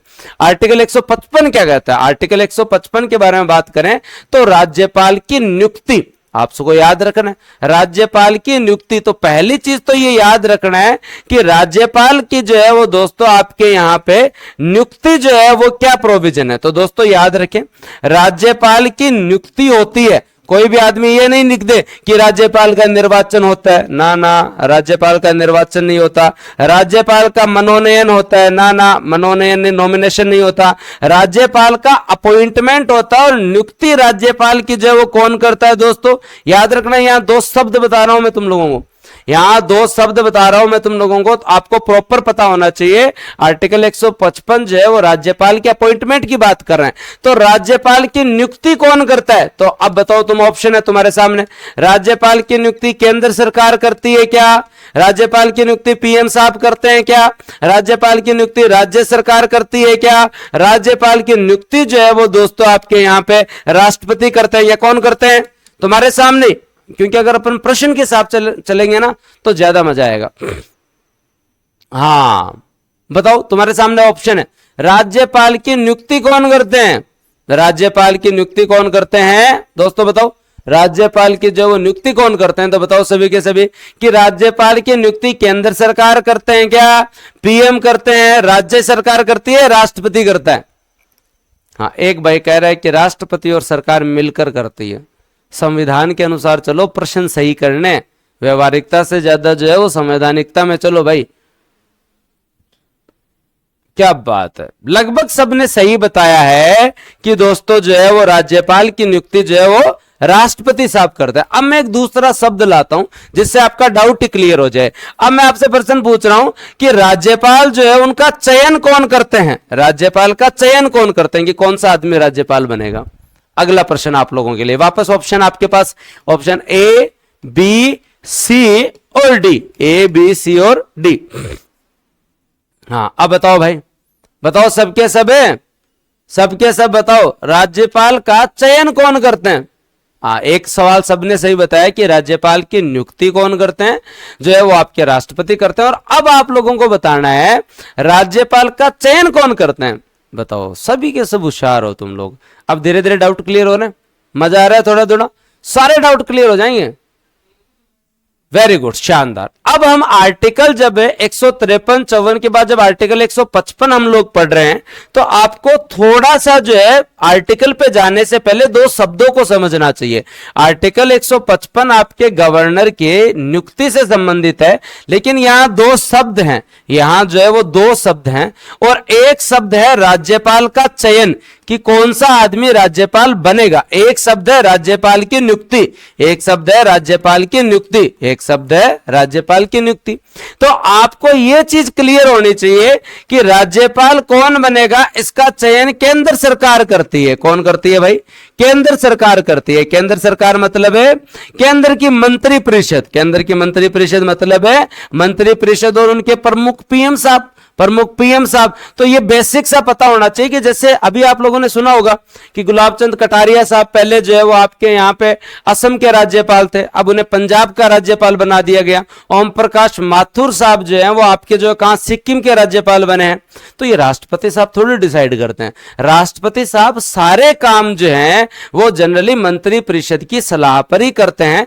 तो चयन का काम कि कौन सा आदमी कहां का राज्यपाल बनेगा, कौन सा आदमी कहां का राज्यपाल बनेगा, तो दोस्तों ये काम जो है वो केंद्र सरकार करती है। और जब ये डिसाइड हो जाए तो फिर फाइल जाती है कि इनको नियुक्त कर दो, तो नियुक्ति का काम राष्ट्रपति करती है। दोस्तों राष्ट्रपति साहब द्वारा जो है वो किया जाता है। बताओ, अब कोई डाउट नहीं है? अब पढ़ लें 155।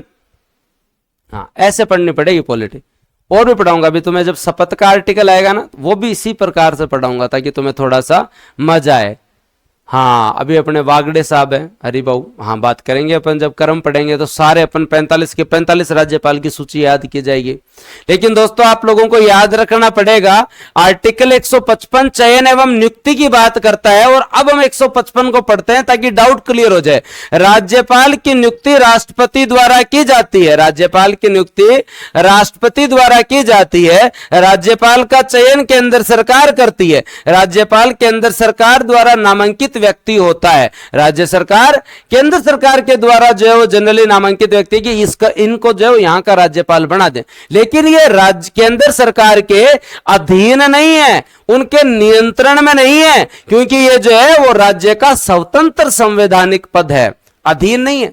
आप नियुक्ति कर दो, चयन कर दो, लेकिन जो है ये अधीन नहीं है। याद रख लेना, कल को यह शब्द आ जाए कि आप लोगों के सामने जो है वो राज्यपाल जो है वो एक शब्द आ जाए राज्यपाल का पद, आपसे एक प्रश्न पूछ ले कि राज्यपाल का पद जो है, राज्यपाल का पद जो है वो आपसे प्रश्न पूछ ले केंद्र सरकार के अधीन है, केंद्र सरकार के अधीन है, केंद्र सरकार के अधीन है क्या? हाँ, ऑप्शन ए। अगला प्रश्न आ जाए राज्यपाल का पद राष्ट्रपति के अधीन है क्या? राष्ट्रपति के अधीन है क्या?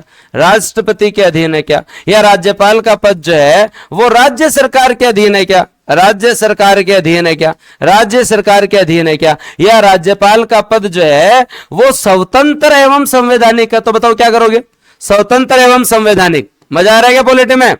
एक एक डाउट एक साथ क्लियर। आपको जो है वो प्रश्न पूछने के बारे में आप कभी सोचेंगे ही नहीं कि ऐसे भी पॉलिटी पढ़ेंगे कि जिसमें आपके दिमाग में प्रश्न आए उससे पहले ही मैं क्लियर कर दूंगा। मतलब 155 से जो 4 प्रश्न बनते थे वो मैंने आपको यही करवा दिए कि क्या राज्यपाल केंद्र सरकार के अधीन है क्या, राष्ट्रपति के अधीन है क्या, राज्य सरकार के अधीन है क्या, या स्वतंत्र एवं संवैधानिक पद है। तो हमने पहला ही पढ़ा है कि प्रत्येक राज्य का एक राज्यपाल होगा जो कि संवैधानिक प्रमुख होगा, वो किसी के अधीन नहीं है। संविधान के अनुसार उन्हें शक्तियां मिली हैं, संविधान के अनुसार उनके प्रावधान है, तो वो किसी के अधीन नहीं है, वो एक स्वतंत्र एवं संवैधानिक पद है। वो केंद्र और राज्य के बीच में कड़ी है, किसी के नियुक्त करने से अधीन नहीं हो जाता, किसी के नियुक्त करने से अधीन नहीं हो जाता। बताओ अब गलत नहीं करोगे, अब गलत नहीं करोगे ना, पक्की बात है। तो अब आपके आर्टिकल 155 के जो 5 प्रश्न बनते हैं वो आपके कभी गलत नहीं होने चाहिए। जैसे आपको 5 प्रश्न कौन कौन से बनते हैं, 155 के आर्टिकल 155 के 5 प्रश्न, आर्टिकल 155 के 5 प्रश्न का गुरुजी कराओ। 5 प्रश्न कौन कौन से? पहला प्रश्न, राज्यपाल का पद कहां से लिया गया? भारत शासन अधिनियम 1935 के एक्ट से लिया गया। राज्यपाल की नियुक्ति की प्रक्रिया कहां से ली गई? नियुक्ति की प्रक्रिया गुरुजी जो है वो राज्यपाल की जो है वो ली गई कनाडा से। अगला प्रश्न है, राज्यपाल का चयन कौन करता है? केंद्र सरकार। कौन करता है? केंद्र सरकार। अगला प्रश्न, राज्यपाल की नियुक्ति कौन करते हैं? तो राज्यपाल की नियुक्ति राष्ट्रपति साहब करते हैं। अगला प्रश्न कि राज्यपाल का पद की प्रकृति क्या है? तो राज्यपाल का पद एक स्वतंत्र एवं संवैधानिक पद है, किसी के अधीन नहीं है, किसी के अधीन नहीं है। अब बताओ, लग रहा है कि तुम्हें कि प्रश्न गलत नहीं होगा सर अगर इस तरीके से पढ़ेंगे ना? आ रहा है मजा? हाँ, तो आप में से बहुत सारे लोगों को आदत है कि राज्यपाल आप 15-20 मिनट में, हाँ, या 1-2 घंटे में पढ़ लें। हमें इस हिसाब से पढ़ना पड़ेगा ताकि कोई बेसिक से बेसिक स्टूडेंट है वो भी सारे डाउट क्लियर करके साथ साथ आगे बढ़ता जाए, डाउट रहे ही नहीं। मैं ही आप लोगों के लिए जो है प्रश्न हूं और मैं ही उसका जवाब हूं भाई। तुम्हारे दिमाग में जितने डाउट आएंगे वो पहले से मैं नोट करके रखता हूं, क्योंकि मैं भी स्टूडेंट रहा हूं, तो मुझे पता है कि कौन कौन से डाउट एक स्टूडेंट को आते हैं और हमें उस लेवल से पढ़ना पड़ेगा, क्योंकि आरएस कोई सामान्य सा पेपर नहीं है जहां 100 के आसपास आपकी कट ऑफ जा रही है। अगर या तो पेपर का लेवल बढ़ेगा या फिर दोस्तों पेपर का जो है वो आपकी जो कट ऑफ बढ़ेगी, दोनों में से एक चीज तो बढ़ेगी। तो इसलिए आप अपनी तैयारी को 5 महीने मेरे हिसाब से तो इसलिए दिए गए हैं ताकि पेपर का लेवल जितना भी बढ़ाए आप जो है वो माथा नहीं पकड़ो कि इतना कैसे बढ़ा दिया। ठीक है, पक्की बात? चले आगे। और मैंने आप सबको इंफॉर्मेशन दे रखी है कि डिटेल से पढ़ना है तो लेट मत करना। कल से ऐप पे क्लासेस चालू हो रही है और ऐप पे जो क्लासेस चालू हो रही हैं वो दोस्तों कल से स्टार्ट हो रही हैं और कल से हम आदर्श एवं प्रतिज्ञा बैच में पढ़ेंगे। राजस्थान की बेस्ट फैकल्टी आप लोगों को पढ़ाएगी। हाँ, आप मेरे से तो रात दिन पढ़ते हैं तो इको पॉलिटी मुझसे पढ़ लेना। मेरे डेमो की तो मेरे हिसाब से आवश्यकता नहीं है। पिछले 4-5 साल से आप यूट्यूब पे डेमो ही डेमो देख रहे हो, कोई लगभग 1000 क्लास मेरी यूट्यूब पे पढ़ी होंगी। तो अब आप लोग जो हिस्ट्री जिस आदमी से पढ़ेंगे ना, जो नेट है, सेट है, जेआरएफ है, PhD, PDF, archaeology survey of India से फेलोशिप, मतलब एक आदमी जो हिस्ट्री में निपुण है उससे आप हिस्ट्री पढ़ेंगे। और राजस्थान आर्ट एंड कल्चर और हिस्ट्री आप कुलदीप जी से पढ़ेंगे जिनकी तो लिखावट ही मस्त है भाई साहब। ठीक है, और उसके बाद में आप ज्योग्राफी जिन सुरेश सर से पढ़ेंगे। आज पढ़ना, आप तुम्हें पता चलेगा माउंटेन, हिमालय पर्वत श्रृंखला क्या है, तो उनसे आप पढ़ेंगे तो आपको बेसिक चीजों का पता चलेगा। और उस बैच के अंदर दोस्तों आपके सर खुद आपके असिस्टेंट प्रोफेसर सिलेक्टेड है, आईएन में फर्स्ट रैंक आई हुई है भाई, एसीएफ का इंटरव्यू दिया हुआ है, आरएस में एक बार 225 और 237 रैंक आई हुई है। और बताओ क्या चाहिए और आपको क्या चाहिए? तो बस बढ़िया मदन भाई, हम जो है वो ई कंटेंट देते हैं और उसके साथ साथ आपकी किताब जो है वो पहले आई हुई थी, अपडेटेड के लिए जो है 1 महीने रुकना पड़ेगा। ठीक है, तो जो है वो ध्यान रखो। तो बात करते हैं दोस्तों जो है वो, और डाउट ही नहीं रहता सर ऋतुराज सर से तो खूब पढ़े मैं, तो बहुत बढ़िया। तो बूस्टर की शानदार टीम और मेंस के अंदर आपको उनकी Shukla sir, Sunil Moond sir, Rajendra Lamba sir, Rakesh Bhambu sir. Math के अंदर आपको जो है वो 2 टीचर पुरुषोत्तम और अजय सर। तो शानदार फैकल्टी के साथ बहुत ही अफोर्डेबल, घर बैठे कहीं जाने की जरूरत नहीं है। और बूस्टर एकेडमी आपके घर पर ही आपके लिए टेस्ट सीरीज लेकर आ रही है। तो बढ़िया पढ़ो, टेंशन लेने की जरूरत नहीं है। अब आगे चलते हैं और आर्टिकल जो है वो दोस्तों अगले पे चलते हैं। तो ये 3 आर्टिकल किस किस को क्लियर है ताकि मैं आगे चलूं? क्या सर ये 3 आर्टिकल तो एकदम दिमाग में सेट हो गए कि जो है वो आपके यहां जो है वो 153, 54, 55 है क्या?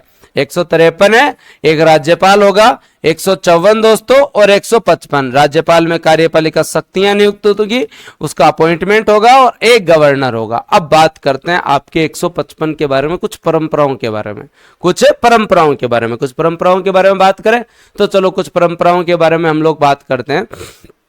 जनरली परंपरा यह है कि मुख्यमंत्री की सलाह से परामर्श करके राष्ट्रपति जो है वो क्या करे, मुख्यमंत्री से एक बार परामर्श कर लेवे और बाद में जो है वो राज्यपाल की नियुक्ति करे। पर यह परंपरा है जिसको फॉलो अभी नहीं किया जा रहा। अगर केंद्र और राज्य में दोनों में एक ही सरकार हो तो जनरली केंद्र सरकार और राष्ट्रपति साहब जो है वहां के मुख्यमंत्री से पूछ लेते हैं, लेकिन इस परंपरा को कोई फॉलो करे नहीं करे कोई फर्क नहीं पड़ता।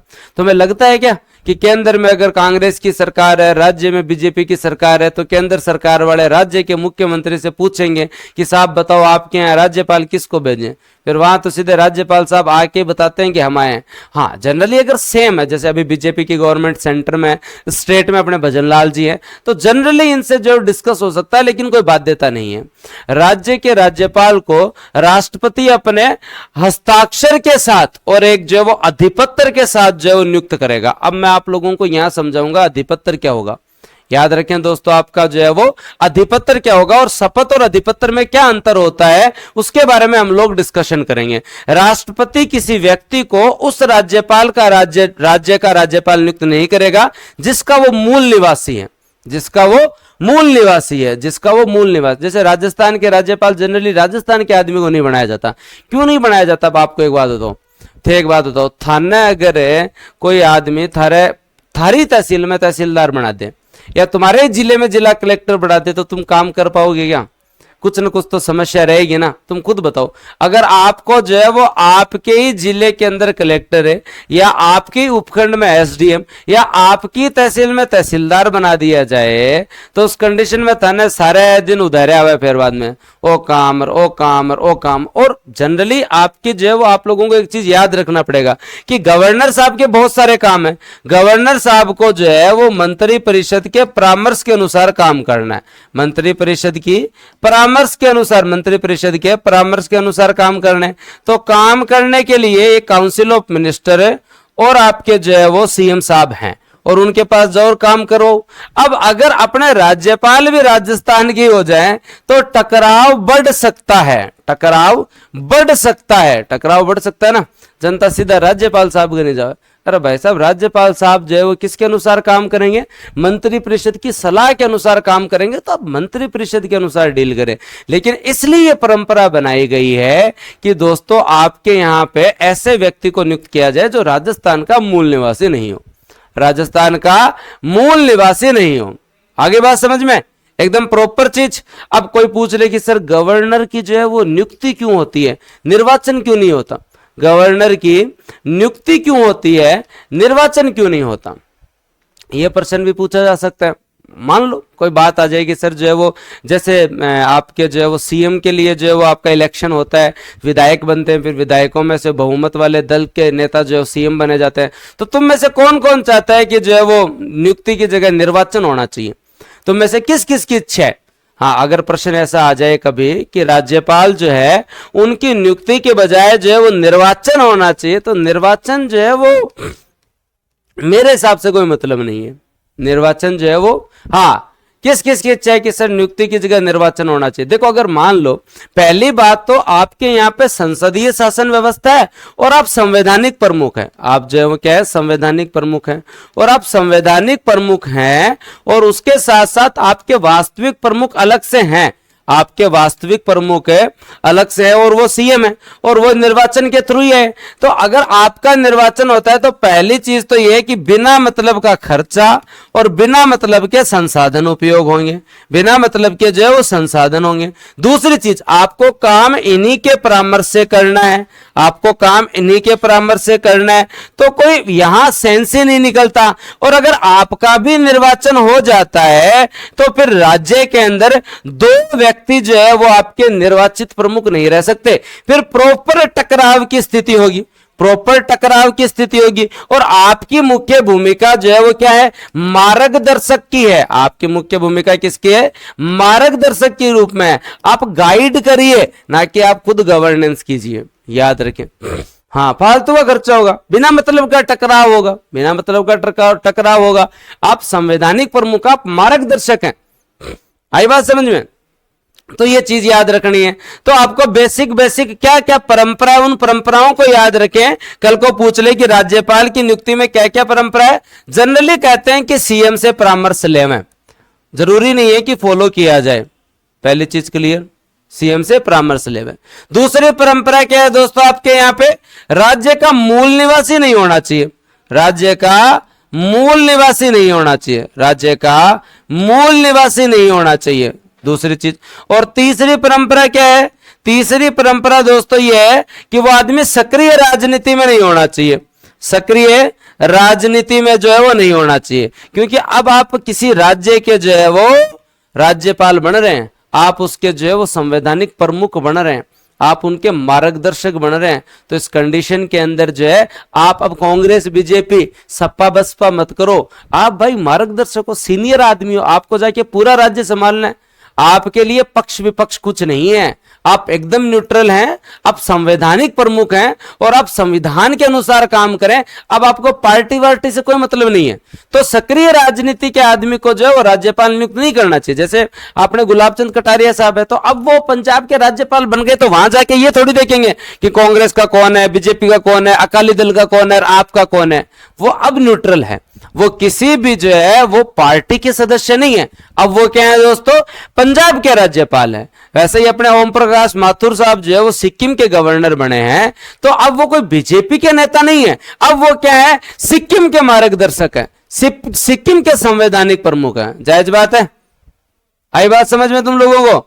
तो ये जनरली परंपराएं हैं। अब हम आर्टिकल 156 पे चलेंगे और 156 में तुम लोगों को और आनंद आने वाला है। आज मैं आपको सारे आर्टिकल 159 तक संवैधानिक प्रावधान कंप्लीट करवा के जाऊंगा, ताकि ये जो डेमो क्लास डेमो नहीं है, हमने पढ़ाना स्टार्ट कर दिया है आज आप लोगों के लिए, कि अगर आप पढ़ना चाहते हैं तो आज आप जो है वो पढ़ सकते हैं, आज आप जो है वो पढ़ सकते हैं।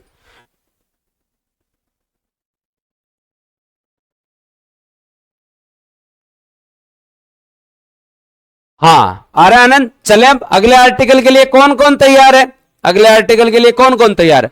और अगले आर्टिकल के साथ साथ फिर बता देता हूं, अगली 4 क्लास के लिए कौन कौन तैयार है। 3 बजे मैं वापस आऊंगा और तुम्हें सहकारिता का टॉपिक पढ़ाऊंगा, जो कि मोस्ट इंपॉर्टेंट टॉपिक है, जिसको छुआ ही नहीं जाता। तो याद रख लेना, अगली क्लास जो है वो आपकी आहार एवं पोषण की होने वाली है, और संदीप शर्मा सर आपको पढ़ाएंगे, संदीप शर्मा सर आपको जो पढ़ाएंगे, ठीक है। हाँ, तो अभी आने वाले हैं संदीप शर्मा सर। अब बरसात जो है वो जयपुर में धीरे धीरे रुक रही है, तो संदीप शर्मा सर आने वाले हैं। और उसके जस्ट बाद में आपको मॉडर्न हिस्ट्री का एक टॉपिक पढ़ाया जाएगा, जिसमें शिक्षा का विकास क्रम ऋतुराज सर पढ़ाएंगे आपको। और शिक्षा के विकास क्रम में तुम्हें आनंद आ जाएगा, शिक्षा के विकास क्रम में तुम्हें आनंद आ जाएगा भाई। तो तैयार रहना, आज हम पूरे के पूरे ये 5 टॉपिक पढ़ेंगे। फिर मैं वापस आऊंगा और तुम्हें इको में सहकारिता का टॉपिक पढ़ाऊंगा, फिर मैं वापस आऊंगा और इको में सहकारिता का टॉपिक पढ़ाऊंगा, इको में सहकारिता। और शाम को सुरेश सर आएंगे और जो ज्योग्राफी में आपको हिमालय पर्वत श्रृंखला, क्योंकि ये आज आप लोगों के लिए बेहतरीन अवसर है कि आप जो है वो बढ़िया तरीके से जो है वो क्लास ले। ठीक है, चले आगे। तो फिर आगे चलते हैं और अब आर्टिकल 155 से आगे बढ़ते हैं, आर्टिकल 156 की तरफ चलते हैं। 156 को डिटेल में पढ़ना, इसके सब आर्टिकल भी पढ़ना। 156 में है दोस्तों आपके यहां पे राज्यपाल का कार्यकाल। क्या है दोस्तों आपके राज्यपाल का कार्यकाल। 156 में क्या है, राज्यपाल का कार्यकाल। राष्ट्रपति के प्रसाद पर्यंत पद धारण करते हैं। प्रसाद पर्यंत मतलब राज्यपाल साहब को नियुक्त वो करते हैं, हटा भी वो सकते हैं। राष्ट्रपति जो है वो हटा भी सकता है। हटाता कौन है भाई, राष्ट्रपति जो है वो इनको हटा भी सकते हैं। हटाने के लिए किसी भी प्रकार की प्रक्रिया नहीं है, वो हटा सकते हैं। अगर संवैधानिक पद हैं और संविधान के अनुरूप कार्य नहीं कर रहे तो वो हटा सकते हैं। जनरली हटाना बताना नहीं पड़ता, जनरली कहना ही पड़ता है, अगले त्याग पत्र ही दे देते हैं, कौन आदमी बिना मतलब बेइज्जती करवाए। तो इससे अच्छा जनरली त्याग पत्र ही दे देते हैं, हटाने वटाने की कोई बात नहीं है। और अगर त्याग पत्र देना हो तो खुद साइन करके किनको भेज दे दोस्तों, याद रख लेना, राष्ट्रपति को भेज दें। खुद साइन करके किसको भेज दें, राष्ट्रपति को भेज दें। त्याग पत्र देना है तो किसको देवें, राष्ट्रपति को दे। उसके बाद में कार्यकाल, शपथ ग्रहण से 5 वर्ष तक पद धारण करें, लेकिन 5 वर्ष होते हैं, ऐसे नहीं कि मैं तो जाऊं बस मार तो टाइम पूरा हो गया मैं तो घर जाऊं, अब बात गलत है।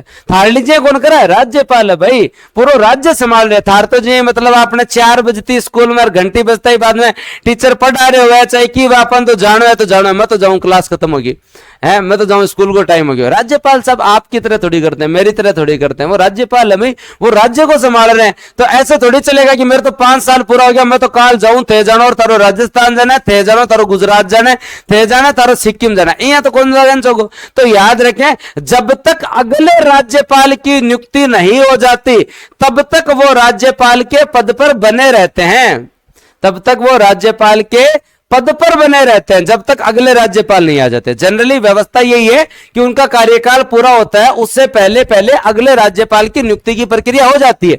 लेकिन अगर नहीं हो किसी कंडीशन के अंदर, अगर किसी कंडीशन में अगर नहीं हो तो इस कंडीशन के अंदर जो है वो ये नहीं कह सकते मैं तो जाऊं, यहाँ पार कौन पड़े साहब, था रहना पड़े नहीं हो बाद में जाए, यहाँ राज्य कौन संभाले फिर बाद में, सीएम साहब के सगे कोई आदमी तो होना चाहिए ना। तो दोस्तों आगे बात करें तो राज्यपाल जो है राष्ट्रपति के प्रसाद पर्यंत होंगे, मतलब इन्हें राष्ट्रपति हटा सकते हैं। 156(2) कहता है त्याग पत्र जो है वो राष्ट्रपति को देंगे, और कार्यकाल दोस्तों इनका जो है वो कितना है, 5 वर्ष इनका कार्यकाल है। अब कोई आदमी कह दे दोस्तों आपके यहां पर है, मैं आपको एग्जांपल और देता हूं कि फॉर एग्जांपल आपके यहां पर जो है वो पद रिक्त जो है वो 2 कंडीशन में हो सकता है ना। अब यहां हम लोग सारी परिस्थितियों के ऊपर बात करेंगे। अगर कार्यकाल खत्म हो जाए, अगर कार्यकाल खत्म हो जाए और कार्यकाल समाप्त हो गया, कार्यकाल समाप्त हो गया और उस कंडीशन में जो है वो नए राज्यपाल की नियुक्ति नहीं हुई, तो इन्हें निरंतर रखना पड़ता है।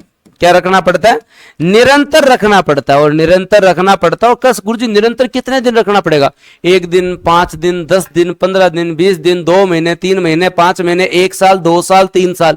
मैं आपको एग्जांपल देता हूं, आपको याद रखना है कि हरियाणा के राज्यपाल थे BN चक्रवर्ती साहब, उनके उत्तराधिकार नहीं आए तब तक वो 3 वर्ष तक बने रहे। कहां तक बने रहे भाई, वो 3 वर्ष तक बने रहे। क्या याद रखना है दोस्तों आप लोगों को, 3 वर्ष तक वो बने रहे। तुम्हें लग रहा होगा कि तुम अगर तुम्हें बोल देना कोई 3 घंटे रुकना है या 30 मिनट रुकना है, ना ना ना ना ना क्लास खत्म हो गई मैं नहीं रुकूं। कितने बढ़िया आदमी थे BN चक्रवर्ती साहब, BN चक्रवर्ती साहब कितने बढ़िया आदमी थे।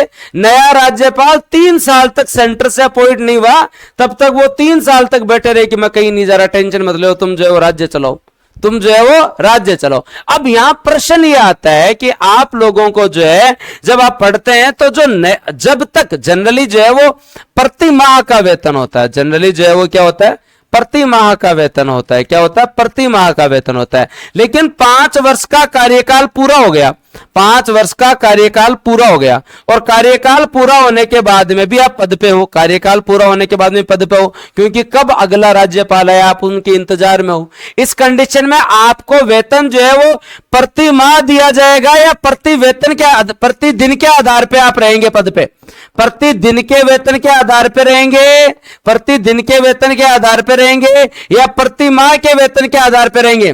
डाउट क्लियर कर रहा हूं साथ के साथ, डाउट क्लियर कर रहा हूं साथ के साथ। हाँ बताओ।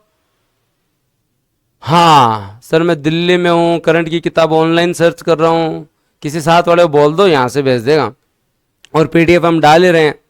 इको सर्वे की पीडीएफ आ रही है हिंदी इंग्लिश मीडियम में, अब करंट अफेयर की भी आ जाएगी हिंदी इंग्लिश मीडियम में।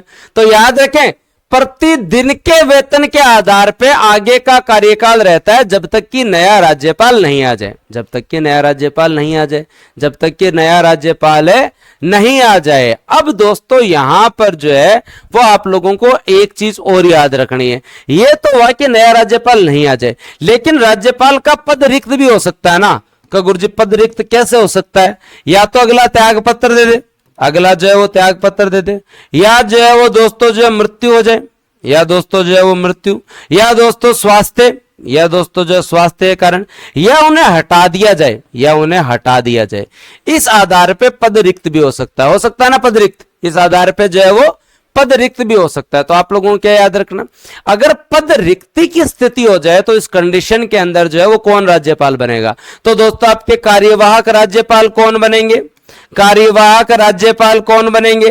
कार्यवाहक राज्यपाल कौन बनेंगे? याद रख लेना, उस कंडीशन में आपके कार्यवाहक राज्यपाल बनेंगे हाई कोर्ट के मुख्य न्यायाधीश। कौन बनेंगे? हाई कोर्ट के मुख्य न्यायाधीश। कौन बनेंगे भाई? हाई कोर्ट के मुख्य न्यायाधीश। कौन बनेंगे? हाई कोर्ट के मुख्य न्यायाधीश। कौन बनेंगे भाई? हाई कोर्ट के मुख्य न्यायाधीश। दोनों बात कर ली हम लोगों ने, दोनों बात कर ली है।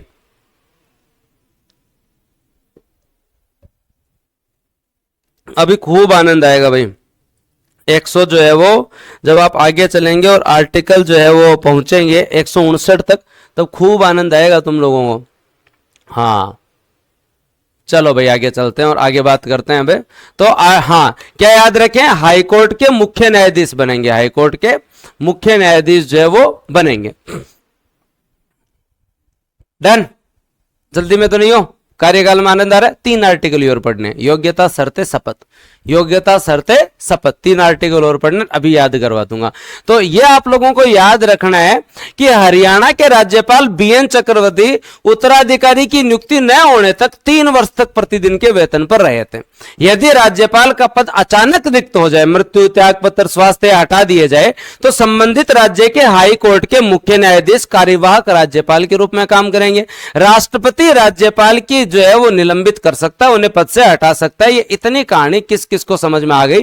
फिर अगले आर्टिकल पे चलेंगे। इतनी कहानी, एक एक डाउट। 156 के अंदर जो कुछ प्रश्न बनते हैं, आर्टिकल 156 कार्यकाल के जो है वो कुछ प्रश्न बनते हैं। तो प्रश्न आपसे पहला पूछा जा सकता है कि सब आर्टिकल 1 के अनुसार वो किनके प्रसाद पर्यंत हैं? तो आप बता सकते हो कि वो प्रेसिडेंट के प्रसाद पर्यंत है। सब आर्टिकल 2 के अनुसार है 156 में, वो त्याग पत्र किन्हें देंगे? तो वो त्याग पत्र जो है वो दोस्तों प्रेसिडेंट को देंगे। और सब आर्टिकल 3 के अनुसार जो है, सब आर्टिकल 3 के अनुसार उनका कार्यकाल कितना होगा? 5 वर्ष होगा। कार्यकाल कितना होगा? 5 वर्ष होगा। 3 तो सब आर्टिकल याद होने चाहिए, 3 तो सब आर्टिकल याद होने चाहिए। पहली चीज तो ये याद होगी। उसके बाद में अगर उत्तराधिकारी नहीं आए तब तक प्रतिदिन के वेतन पे, प्रतिदिन के वेतन पर जो है वो बने रहेंगे, प्रतिदिन के वेतन पर जो है वो बने रहेंगे, पद पर बने रहेंगे, पद पर बने रहेंगे। और अगला प्रश्न बनता है कि अगर पद रिक्त हो जाए, अगर पद रिक्त हो जाए मतलब अगले त्याग पत्र दे दें या कोई मृत्यु की स्थिति हो या दोस्तों जो पद से हटा दिया जाए, इस कंडीशन में आईप के हाई कोर्ट के जो है वो चीफ जस्टिस जो है वो कार्यवाहक राज्यपाल होंगे। दिमाग में छप गया? चलो आगे। हाँ छप गया दिमाग में? पक्की बात है? श्योर? एक एक को डाउट क्लियर है? बहुत बढ़िया, बहुत बढ़िया। बस आनंद बनाए रखें। तो क्या याद रखना है तुम लोगों को? याद इतना सा रखना है कि आपके 153 में एक राज्यपाल होगा, 154 में वो दोस्तों जो है वो क्या हो गए? सारी कार्यपालिका शक्तियां उनमें निहित होंगी। और 155 में उनका अपॉइंटमेंट होगा। और 156 में दोस्तों जो है वो कार्यकाल है। 156 में क्या है? कार्यकाल है। अब अगले आर्टिकल योग्यता, शर्तें और शपथ। योग्यता, शर्तें, शपथ, उसके साथ साथ टॉपिक जो है वो संवैधानिक प्रावधान कंप्लीट। राज्यपाल कंप्लीट नहीं है, संवैधानिक प्रावधान कंप्लीट, राज्यपाल कंप्लीट नहीं है। मजा आ रहा है तुम लोगों को? ठीक है, तो आनंद आ रहा है तुम लोगों को? बहुत बढ़िया भाई, बहुत बढ़िया। जो है वो हाँ, इतना मामला किस किस को क्लियर हो गया? प्रश्न कभी गलत नहीं करोगे ना, फिर कभी तुम्हें एक दिन राज्यपाल का क्रम और याद करवाऊंगा। एक दिन राज्यपाल का ओके रिपोर्ट, जिस तरीके से इकोनॉमिक्स में ओके रहती है रिपोर्ट। किस किस को आनंद आ रहा है अभी? हाँ, किस किस को आनंद आ रहा है? आदर्श और प्रतिज्ञा बैच के स्टूडेंट जिन्होंने जो है वो एडमिशन ले लिया है, उनसे निवेदन है कि आज की क्लास यूट्यूब पे कंटिन्यू रखें। अपने भाई बंधु जो अब तक जो है वो नहीं आए हैं, उनको आप जो है वो बताएं कि आप भी आ जाओ, हम आ चुके हैं। तो आपको ज्यादा जो है वो सोचने की जरूरत नहीं है। कल से आपकी क्लासेस ऐप पे होंगी। आज आपकी यूट्यूब की डेमो क्लास स्टार्ट है। डेमो का मतलब ये नहीं है कि हम कल से जो है वो कुछ अलग पढ़ाएंगे। हम जो पढ़ा रहे हैं, जैसे मैंने आज 158 तक पढ़ा दिया, तो कल मैं राज्यपाल की शक्तियां पढ़ाऊंगा। मैं वापस ये रिपीट नहीं करूंगा ऐप पे। आज आपको ये क्लास लेनी है, इसके बाद में हम चल लेंगे। तो जिनको विश्वास हो जाएगा टीम पे वो हमारे साथ आ जाएगा, जिसको विश्वास हो जाएगा टीम पे वो हमारे साथ आ जाएगा। तो बेहतरीन टीम घर बैठे आप लोगों को जो है वो तैयारी करवा रही है, तो आपको कहीं जाने की जरूरत नहीं है। आदर्श बैच में जो डिस्काउंट चल रहा है वो आज और कल आप एडमिशन ले सकते हैं। कल से ऐप पे क्लासेस होंगी, आप साथ बना रहना चाहते हैं, इतना ही डिटेल में पढ़ना चाहते हैं तो आप साथ बने रहें। अब बात करते हैं हम योग्यता शर्तें शपथ। लिखो एक बार कमेंट सेक्शन में, योग्यता शर्तें शपथ। देखो सिंपल सी बात है, योग्यता एक ही होनी चाहिए, भारत का नागरिक और न्यूनतम आयु 35 वर्ष हो। भारत का नागरिक और न्यूनतम आयु 35 वर्ष। लिखिए भाई, भारत का नागरिक और न्यूनतम आयु 35 वर्ष। भारत के नागरिक हो और न्यूनतम आयु जो है वो दोस्तों आपकी कितनी हो, 35 वर्ष हो, तो आप राज्यपाल बन सकते हैं। बस उसके साथ साथ जो है वो केंद्र सरकार आपका चयन कर ले, राष्ट्रपति आपकी नियुक्ति कर दे। हाँ, ऐसे मत बोल देना गुरुजी भारत का नागरिक मैं हूं 35 वर्ष से राज्यपाल बना दो। उसके साथ साथ दो शर्तें और है कि केंद्र सरकार आपका चयन कर ले और राष्ट्रपति आपको जो नियुक्त कर दे, आप जो राज्यपाल बन सकते हैं। तो 100 हाँ, योग्यता शर्तें शपथ, योग्यता शर्तें शपथ, योग्यता शर्तें शपथ, बहुत बढ़िया, याद रह जाएगा। आगे चलते हैं, योग्यता शर्तें शपथ। आर्टिकल 158 में राज्यपाल की पद के लिए शर्तें हैं और आपको अब 15 मिनट तक इसी आर्टिकल पे ध्यान देना है, क्योंकि यहां से तकड़े प्रश्न आते हैं। गजब, मतलब अगर कोई स्टूडेंट ऐसा है जिसने पूरा राज्यपाल पढ़ रखा, अब भी उसे डाउट है, अब भी उसे डाउट है, तो उसका मतलब है उसका आर्टिकल 158 कमजोर है। आर्टिकल 158 कमजोर है। जितने डाउट हैं, जितना कंफ्यूजन है, अगर आपने राज्यपाल में आर्टिकल 158 नहीं पढ़ा तो आपको कुछ डाउट होंगे।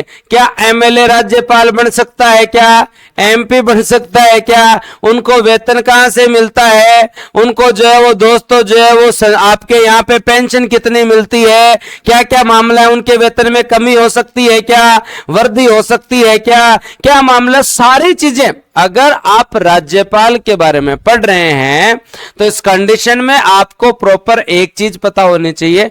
अगर डाउट है तुम्हारे कहीं पढ़े हुए में तो तुम्हारा 158 कमजोर है। तो बताओ, अब तो तुम लोग तैयार हो ना 158 पढ़ने के लिए, आर्टिकल 158 पढ़ने के लिए? अब तो तुम लोग तैयार हो ना, प्रॉपर तरीके से तैयार होना कि सर जो है वो 158 के लिए प्रॉपर तरीके से तैयार है। हमारा जो है वो राज्यपाल का टॉपिक कमजोर नहीं होगा, क्योंकि हम 158 पे उतना ही ध्यान देंगे, केवल शर्तों से काम नहीं चलता। तो योग्यता शर्तें और शपथ, योग्यता शर्तें और शपथ हम पढ़ेंगे। अब 157, 58, 59 पढ़ेंगे और 58 पे 10 मिनट चर्चा करेंगे। याद रखें 158 का आर्टिकल 1 क्या कहता है, संसद या विधानमंडल का सदस्य नहीं होना चाहिए। मतलब ना तो कोई एमपी राज्यपाल बन सकता है, ना तो कोई एमपी राज्यपाल बन सकता है, ना ही कोई एमएलए राज्यपाल बन सकता है। वो जिस दिन राज्यपाल के पद की शपथ ले हुए उस तारीख से पहले जो या तो त्याग पत्र दे दे या उसकी सदस्यता खत्म या समाप्त हो जाएगी। याद रह जाएगा। पहला डाउट क्लियर होना चाहिए। 158 का सब आर्टिकल 1 क्या कहता है कि दोस्तों जो है वो एमपी और एमएलए नहीं होने चाहिए। 158 का सब आर्टिकल 1 क्या कहता है, एमपी और एमएलए नहीं रहना चाहिए। अगला, या तो त्याग पत्र देके राज्यपाल बने या फिर जिस दिन वो शपथ ले रहा है उस दिन से जो है वो एमपी एमएलए नहीं रहेगा, संसदीय विधानमंडल का सदस्य। डिटेल में पूछ सकते हैं 158 1 में क्या है, पहली चीज क्लियर। दूसरी शर्त क्या है उसके बारे में बात करते हैं। अन्य कोई लाभ का पद स्वीकार ना करे, उनके पास अन्य कोई ऐसा पोस्ट नहीं होनी चाहिए जिनसे उन्हें प्रॉफिट हो रहा हो। मतलब आर्टिकल 158 2 कह रहा है कि एमपी एमएलए तो नहीं रहने चाहिए, उसके साथ साथ अन्य कोई लाभ का पद नहीं हो। मतलब कहीं आप कर्मचारी नहीं हो, किसी कंपनी में आप निदेशक बोर्ड में नहीं हो, कहीं आप जो सरकार से कोई अन्य लाभ नहीं ले रहे हो, किसी आयोग के अध्यक्ष तो नहीं हो, किसी संवैधानिक पद पे तो नहीं हो, किसी टीचर तो नहीं हो, डॉक्टर तो नहीं हो, आप किसी भी पद पे नहीं होने चाहिए। अन्य लाभ का पद, आपके पास केवल एक ही पद होना चाहिए और वो राज्यपाल का पद। राज्यपाल के पद के अनुसार आपके पास जो जो शक्तियां उनका लाभ ले, आप अन्य किसी लाभ के पद पे नहीं होने चाहिए। याद रखें। तो आर्टिकल 158 2 क्या कहता है, लाभ का पद नहीं होना चाहिए और लाभ के पद को जो है वो एक और बता देता हूं, अपने आप में। फिर बता देता हूं लाभ का पद क्या होता है, यह डिफाइन करने की पावर होती है संसद के पास और विधानमंडल के पास। ये डिफाइन करने की पावर, कौन सा पद लाभ का पद है और कौन सा पद लाभ का पद नहीं है, ये जो है वो दोस्तों कौन डिफाइन करता है, संसद और विधानमंडल करता है। तो अलग से मैं एक दिन एक वीडियो बना दूंगा तुम्हारे लिए कि लाभ का पद क्या होता है, वो मैं अलग से वीडियो बना दूंगा। पर अभी जो है वो ध्यान रखो भाई, क्या 158 एक में ये है कि एमपी एमएलए नहीं होना चाहिए और 2 के अंदर क्या लाभ का पद जो है वो स्वीकार नहीं होना चाहिए अलग से कोई। अब आप बात करते हैं 158 3 में क्या है, राज्यपाल को अपने शासकीय निवासों के उपयोग का वो हकदार होगा, जितने भी उनके पास जो उपलब्धियां भत्ते विशेषाधिकार जो भी होंगे वो संसद विधि द्वारा तय किए जाते हैं और उसका हकदार होगा। जो वेतन भत्ते जितने भी हैं, जितने भी विशेषाधिकार हैं, वो संसद विधि द्वारा तय होंगे। राज्य डिसाइड नहीं करेगा कि राज्यपाल की जो है वो कितनी जो है वेतन होगा। कौन डिसाइड करेगा, यहां से देखो डिटेल से पढ़ते हैं ना तभी मजा आता है, भागादौड़ी में पढ़ते हैं ना। देखो बात आप संविधान के अनुसार पढ़ो, लेकिन उसको एक्सप्लेन करना, उसको याद करना अपनी भाषा में याद रखो। मतलब क्या कह रहे हैं 158 3 के अंदर है, राज्यपाल को वो सारे जो है वो उपलब्धियां भत्ते विशेषाधिकार सब मिलेगा जो संसद विधि द्वारा तय किए गए और जिसका वो हकदार है। संसद विधि द्वारा तय किए गए हो और जिसका वो हकदार है। बताओ आई बात समझ में। तो यहां प्रश्न यह आता है कि राज्यपाल की जो है वो वेतन भत्ते उपलब्धियां सारी कौन निर्धारित करता है, निर्धारित कौन करता है। और फिर आपके सामने ऑप्शन होता है, राज्यपाल के लिए निर्धारण है केंद्र सरकार करती है। कौन करती है, केंद्र सरकार करती है या राज्य सरकार करती है, या राज्य सरकार करती है, या जो है वो राष्ट्रपति करते हैं, या फिर दोस्तों संसद करती है। देखो प्रश्न सही हो रहा है यहां से, इतना डिटेल में एक एक पॉइंट पे ध्यान देना पड़ेगा, एक एक पॉइंट पे। फिर कह रहा हूं विशेषाधिकार वेतन भत्ते संसद निर्धारित करती है। और मैं फिर आपको बार बार एक ही चीज बता रहा हूं कि आरएस का पेपर जो है वो मजाक नहीं है, गंभीरता ले आए।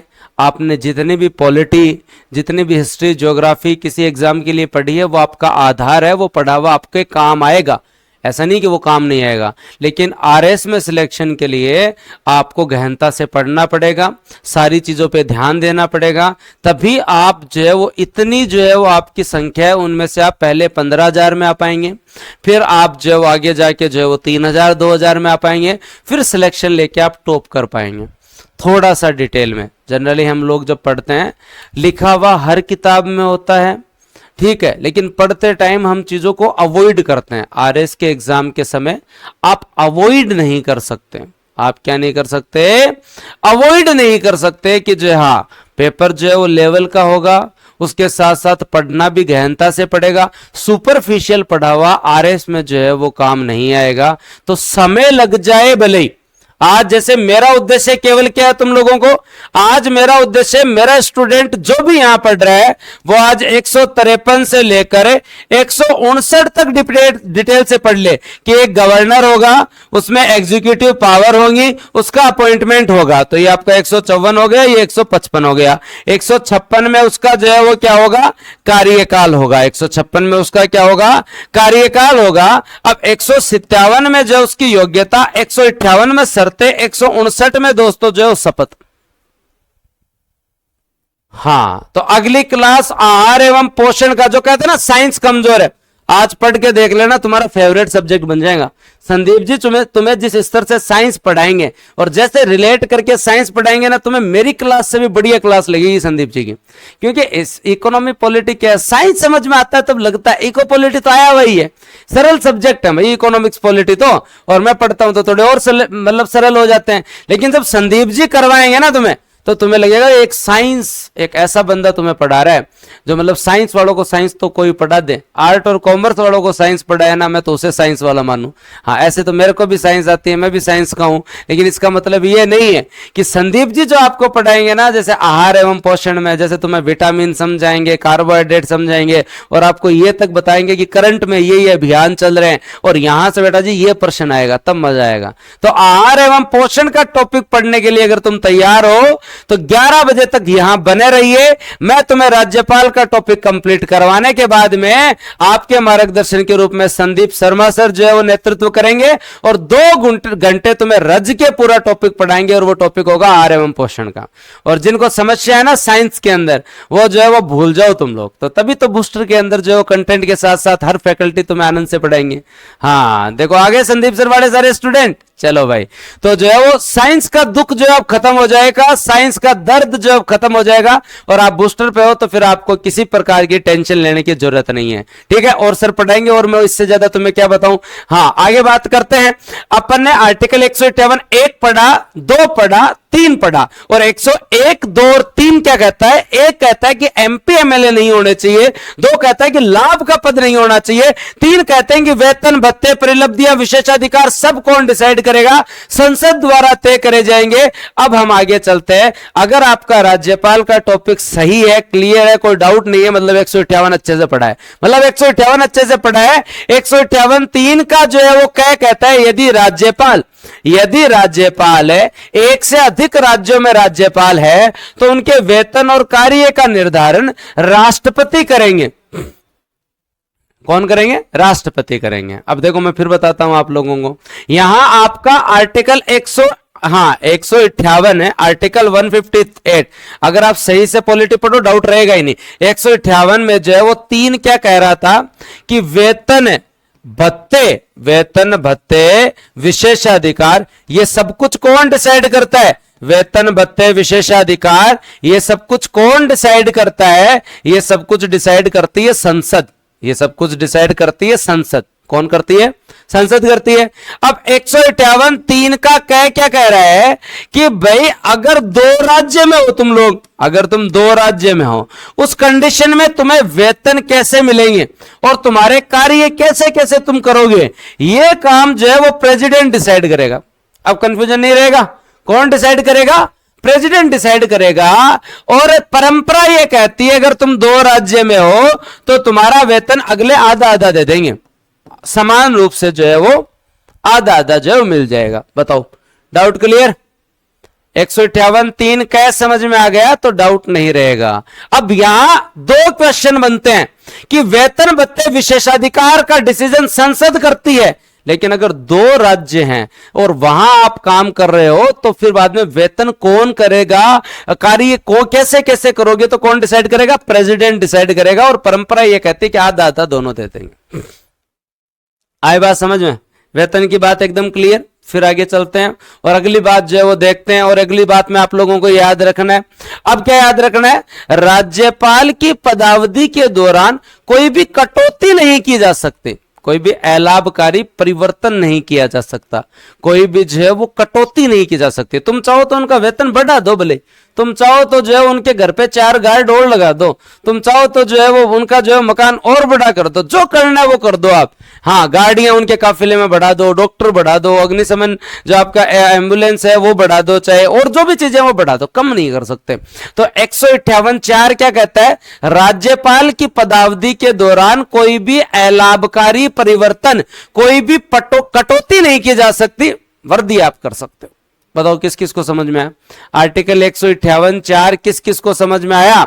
हाँ, और आर्टिकल 158 किस किस को क्लियर है? उसके बाद में मैं आगे ही चीजें बताऊंगा ताकि सारे डाउट क्लियर हो जाए। फिर हम लोग शपथ पे भी आएंगे, हाँ फिर हम सारी चीजें कवर करेंगे। लेकिन मेरा आप लोगों से यही है, हाँ आप लोगों को ये याद रखना पड़ेगा कि 158 क्या क्या कहता है। 158 से कितने प्रश्न बन सकते हैं? 158 अगर आपका कमजोर नहीं है तो आपको ये पता है कि कोई एमपी और एमएलए जो है वो अगर राज्यपाल बनता है तो वह एमपी एमएलए नहीं रहेगा। क्या? पहली बात क्लियर। उसके बाद में 2 नंबर बात आप लोगों को क्या याद रखनी है? अगला लाभ के पद पर नहीं होना चाहिए, लाभ के पद पर नहीं होना चाहिए। क्लियर।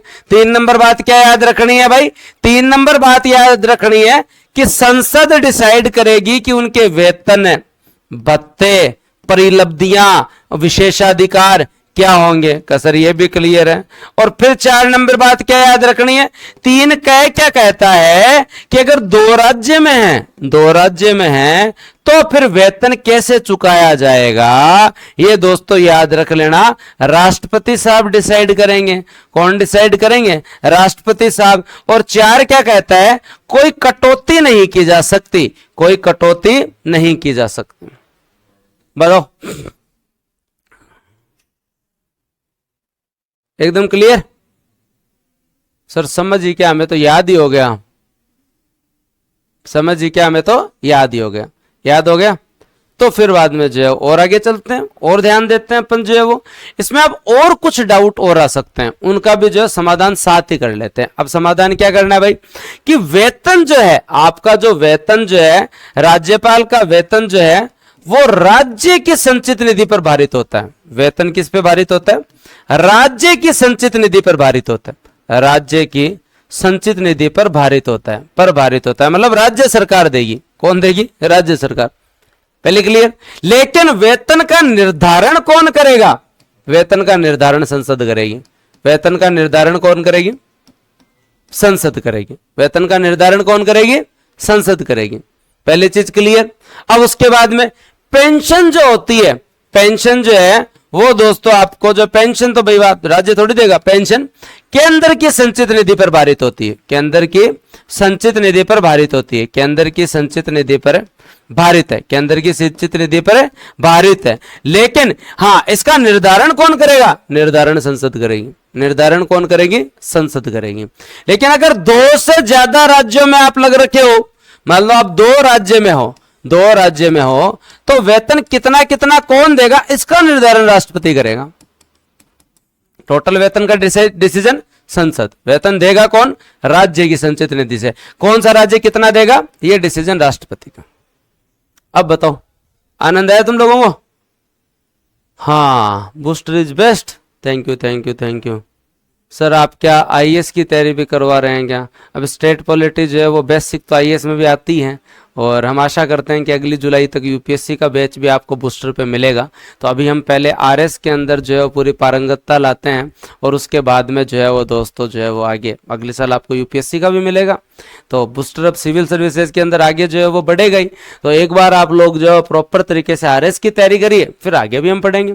तो बताओ, हाँ मैं पिछले 1.5 घंटे से तुम्हें पढ़ा रहा हूँ, मैं कोई इधर उधर की बात नहीं कर रहा हूँ, मैं केवल पेपर की बात कर रहा हूँ, मैं केवल तुम्हारे राज्यपाल की बात कर रहा हूँ, तुम्हारी बात कर रहा हूँ।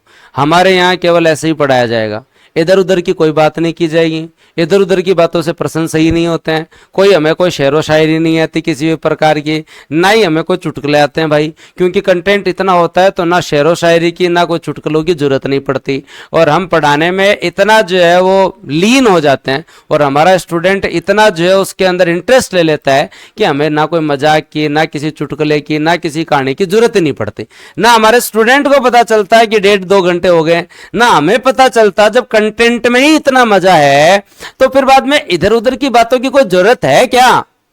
हाँ बताओ, इधर उधर की बातों की जरूरत है क्या? हम पढ़ेंगे, जब हम स्टेट पॉलिटी आगे पढ़ेंगे तो हम ये भी पढ़ेंगे, एक संचित निधि होती है, एक आकस्मिक निधि होती है, और एक आपकी जो है वो दोस्तों लोक लेखा निधि होती है। जो जितना भी पैसा सरकार के पास आता है वो संचित निधि में जमा होता है, और संचित निधि में आए हुए पैसे से पैसा जो है वो निकालना है तो आपको संसद या विधानमंडल की जो है वो परमिशन लेनी होगी। ठीक है, तो आपको मैं फिर आश्वस्त कर देता हूं कि अगर आप हमारे यहां 2 घंटे पढ़ेंगे तो फिर आप 2 घंटे ही पढ़ेंगे। को थोड़ी बहुत मैं तुम लोगों से बतला लेता हूं कि गांव में मैं पढ़ किए हैं, घरा से ठीक है कि छोटी मोटी बात अगर मैं कर लेता हूं तो कर लेता हूं। जनरली आपको बातें जो है वो कम ही मिलेंगी। हाँ, बातें जो है वो कम ही मिलेंगी, याद रख लेना। कुंदन जी, पेंशन केंद्र निधि से इसलिए दी जाती है कि राज्यपाल कहां राज्यपाल रह जाए तो फिर बाद में जो है पेंशन कहां से लेता रहे। तो संवैधानिक प्रमुख है, राज्य के संवैधानिक प्रमुख हैं, और संवैधानिक पद है तो केंद्र सरकार देती है पेंशन। हाँ ओके, अब सर जो है वो इसके अंदर ऑफ अभी एक आर्टिकल 159 बाकी है भाई, और तुम लोगों को कहीं ये तो नहीं है रेस्ट चाहिए। जब हम रेस्ट नहीं कर रहे तो तुम्हें भी रेस्ट का जो है वो कोई अधिकार नहीं है, लगे रहना बस आज पूरी क्लास में। और फिर बता देता हूं, आदर्श बैच आज से विधिवत रूप से प्रारंभ हो चुका है। आप एक एक क्लास का आनंद यूट्यूब पे एक एक दिन ले सकते हैं। उसके बाद ये कल से ऐप पे शिफ्ट हो जाएगा और ऐप पे शिफ्ट होते ही आज शाम को आपको शेड्यूल बता दिया जाएगा कि किसकी कब क्लास होगी और आनंद से क्लास लेना भाई, आनंद से क्लास ले लोगे। तो आदर्श बैच अभी आप लोगों को प्री और मेंस का 14,000 रुपए में ऑफर में मिल रहा है। और ये ऑफर इसलिए आप लोगों के लिए है क्योंकि जनरली फीस 15 ही रहती है, लेकिन वैकेंसी टाइम है। आप लोग जल्दी डिसीजन लीजिए, लाखों रुपए फीस रेट देने की कोई जरूरत नहीं है। ना जयपुर आना, ना जोधपुर जाना, ना दिल्ली जाना, घर पे बैठे रहो। जाना है तो लाइब्रेरी में जाओ और घर आ जाओ, ये खेत में घुमाओ भले। पढ़ाई बढ़िया घर बैठे करो आराम से और बढ़िया तरीके से मेहनत करो। और आदर्श बैच प्री और मेंस दोनों को कवर करेगा और प्रतिज्ञा बैच केवल प्री को कवर करेगा। तो मेरा यही कहना है कि आप आदर्श बैच में एनरोल करें। टेस्ट सीरीज हमारी 15 तारीख से स्टार्ट हो रही है और जिसके लिए आप लोग जो है वो तैयार हो जाइए, जिसके लिए आप लोग जो है वो तैयार हो जाइए। अब आगे चलते हैं और बात करते हैं। हाँ, और आप अगर यहां से पॉलिटी पढ़ रहे हैं तो अब आपको किसी भी प्रकार की स्टैंडर्ड बुक पढ़ने की जरूरत नहीं है, क्योंकि जितनी स्टैंडर्ड बुक में जितनी बातें हैं और आपके यहां पे जो संविधान में जितनी बातें हैं वो सारी हम आप लोगों के लिए एक जगह करके लाए हैं। तो फिर आप एक्स्ट्रा एफर्ट मत करें, आप एक बार ना करें। जब आप पूरा पढ़ लें फिर आपको लगे कि कल सर जो है वो कुणाल सर ने, रामनिवास सर ने, सबने यही बात कही कि आप जो है वो बढ़िया तरीके से पढ़ें और जब पूरा सिलेबस हो जाए तो उसके बाद आपको जितना इनोवेशन करना है उतना कर लो। अब बात करते हैं दोस्तों शपथ के बारे में। उच्च न्यायालय के मुख्य न्यायाधीश द्वारा या वरिष्ठतम न्यायाधीश के द्वारा जो है वो क्या दी जाती है दोस्तों, इन्हें जो है वो अपने पद की शपथ दिलाई जाती है। याद रखें, उच्च न्यायालय के मुख्य न्यायाधीश है या वरिष्ठतम न्यायाधीश द्वारा जो है वो शपथ दिलाई जाती है। लेकिन शपथ से पहले एक नियुक्ति पत्र जारी होता है। शपथ से पहले राष्ट्रपति साहब साइन करके और एक नियुक्ति पत्र जारी करते हैं और उन्हें अधिपत्र कहा जाता है। उसे क्या कहा जाता है? अधिपत्र। 159 से डाउट रह सकता है, 159 से जो है वो डाउट रह सकता है। तो समझते हैं यहां पे दो चीजें हैं, यहां पे याद रखें दोस्तों। आर्टिकल 159 के अंदर दो चीजें हैं, आर्टिकल 159 के अंदर दो चीजें हैं। एक आपका अधिपत्र। अधिपत्र जो है वो पत्र है जो राष्ट्रपति के द्वारा भेजा गया नियुक्ति पत्र है। राष्ट्रपति के द्वारा प्रेषित नियुक्ति पत्र, राष्ट्रपति के द्वारा प्रेषित जो नियुक्ति पत्र होता है वो नियुक्ति पत्र जो है वो दोस्तों आपका क्या है? अधिपत्र है। नियुक्ति पत्र जो है वो क्या है? अधिपत्र है। और एक होती है शपथ, एक होती है दोस्तों आपकी शपथ, याद रखें। और आपकी जो ओथ जो है वो संविधान के अनुरूप, संविधान है के अनुरूप आपकी ओथ होती है, संविधान के अनुरूप आपकी जो ओथ होती है। तो आपको शपथ दिलाने से पहले, आपको शपथ दिलाने से पहले जो है वो दोस्तों जो है वो एक क्या होनी चाहिए? शपथ से पहले एक अपॉइंटमेंट लेटर तो आना चाहिए ना भाई। ज्वाइनिंग हो रही है, उस ज्वाइनिंग से पहले एक अपॉइंटमेंट लेटर तो बनता है या नहीं बनता है? बनता है ना। बेसिक सी बात है, आप अगर जो है वो किसी को राज्यपाल की शपथ दिला रहे हैं तो उससे पहले जो है वो राज्यपाल की शपथ से पहले एक अपॉइंटमेंट लेटर तो बनता है ना।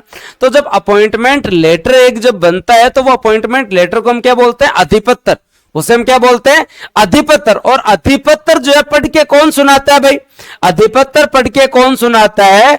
मुख्य सचिव साहब अधिपत्र पढ़ के सुनाते हैं। आपके राज्य के मुख्य सचिव साहब जो है वो अधिपत्र पढ़ के सुनाते हैं कि आपको राज्यपाल की नियुक्ति के लिए राष्ट्रपति साहब से जो है वो एक अधिपत्र जो है वो ये है। बताओ भाई, और शेयर कर दो सभी ज्यादा से ज्यादा। हाँ,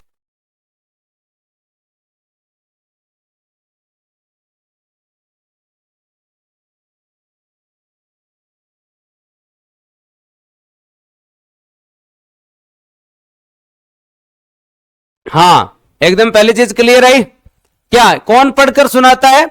आर्टिकल 159 के तहत कौन पढ़कर सुनाते हैं? राष्ट्रपति के द्वारा प्रेषित जो नियुक्ति पत्र होता है, अपॉइंटमेंट लेटर होता है, उसे राजस्थान के राज्यपाल को नियुक्त करने से पहले मुख्य सचिव साहब ये पढ़कर सुनाते हैं कि भाई साहब वहां से लेटर प्राप्त हो गया है। को ठीक बात है, हो गया। तो अब आर्टिकल 159 के अनुसार संविधान के अनुरूप शपथ दिलाई जाती है कि जो है वो दोस्तों ये शपथ कौन दिलाते हैं? हाई कोर्ट के चीफ जस्टिस है या दोस्तों सीनियर जज।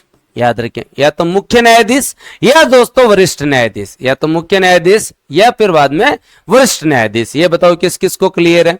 अब कभी डाउट नहीं रहेगा ना, 159 एकदम क्लियर है ना, एक एक चीज जो है वो दोस्तों जो है वो एकदम क्लियर है, तो बस फिर बाद में टेंशन लेने की जरूरत नहीं है, सारी चीजें क्लियर है तो फिर टेंशन लेने की जरूरत नहीं है। और यहां मैं फिर एक डाउट क्लियर कर रहा हूं, आर्टिकल 159 से आपसे कितने 3 प्रश्न बन सकते हैं, 3 प्रश्न बन सकते हैं।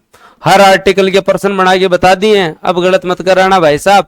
क्या कि दोस्तों जो राष्ट्रपति के द्वारा, प्रेसिडेंट के द्वारा जो अधिपत्र, प्रेसिडेंट के द्वारा जो अधिपत्र भेजा गया है उसे पढ़कर कौन सुनाता है? कि गुरुजी उन्हें पढ़कर जो है वो मुख्य सचिव साहब सुनाते हैं, मुख्य सचिव साहब सुनाते हैं। पहली चीज क्लियर, एकदम क्लियर? हाँ ना ब्रो भाई कमेंट सेक्शन में। हाँ, अब जो शांत नहीं होना चाहिए, अब तो आगे तो आपकी जो है वो साइंस की क्लास आने वाली है। सुबह सुबह जो है वो तुम लोगों ने पॉलिटी पढ़ी, अब साइंस पढ़ना। चलो फिर बात करते हैं। अब दोस्तों आगे बात करते हैं, आपके यहां पर है, आपके यहां पर दोस्तों याद रखें नियुक्ति पत्र है, उसके बाद में बात आती है शपथ की। तो शपथ जो है वो कौन दिलाते हैं? हाईकोर्ट के जो है या तो मुख्य न्यायाधीश साहब, और अगर वो उपलब्ध नहीं है उस समय तो जो है वो वरिष्ठतम न्यायाधीश जो है वो दोस्तों आपके सीनियर जज, आपके जो है वो जो वरिष्ठतम न्यायाधीश उस समय जो उपलब्ध है वो दिलाएंगे, जो वरिष्ठतम न्यायाधीश उपलब्ध है वो दिलाएंगे। और उसके बाद में एक प्रश्न बनता है कि जो शपथ जो दिलाई जाती है, तो अगर आप राजस्थान के राज्यपाल हैं तब तो आपको राजस्थान की शपथ दिलाएंगे, लेकिन अगर आपको दूसरे राज्य का राज्यपाल नियुक्त किया जाता है, अतिरिक्त प्रभार दिया जाता है, तो क्या दोबारा शपथ होगी? क्या बताओ, क्या दोबारा शपथ होगी? क्या दोबारा अधिपत्र आएगा? क्या कहा जी, जायज बात है। वापस राष्ट्रपति साहब बोलेंगे कि आपके जो है वो पंजाब के जो है वो राज्यपाल जो है वो कौन है भाई साहब? आपके गुलाब चंद कटारिया जी हैं। तो पंजाब के राज्यपाल गुलाब चंद कटारिया जी को पंजाब के राज्यपाल के साथ साथ मान लीजिए इन फ्यूचर हरियाणा का भी राज्यपाल नियुक्त किया जाता है, तो हरियाणा के जो है वो मुख्य सचिव साहब ये अधिपत्र पढ़ के सुनाएंगे। उसके बाद में आपके जो है वो दोस्तों जो है पंजाब हरियाणा हाईकोर्ट के हाँ मुख्य सचिव तो जो है वो पढ़कर सुनाएंगे, मुख्य न्यायाधीश जो है उनको शपथ दिलाएंगे, और वो शपथ लेते समय बोलेंगे ना, मैं हरियाणा के राज्यपाल के रूप में शपथ लेता हूं कि हाँ संविधान के अनुरूप अपने कर्तव्यों का निर्वहन और सारी चीज जो वो कंप्लीट।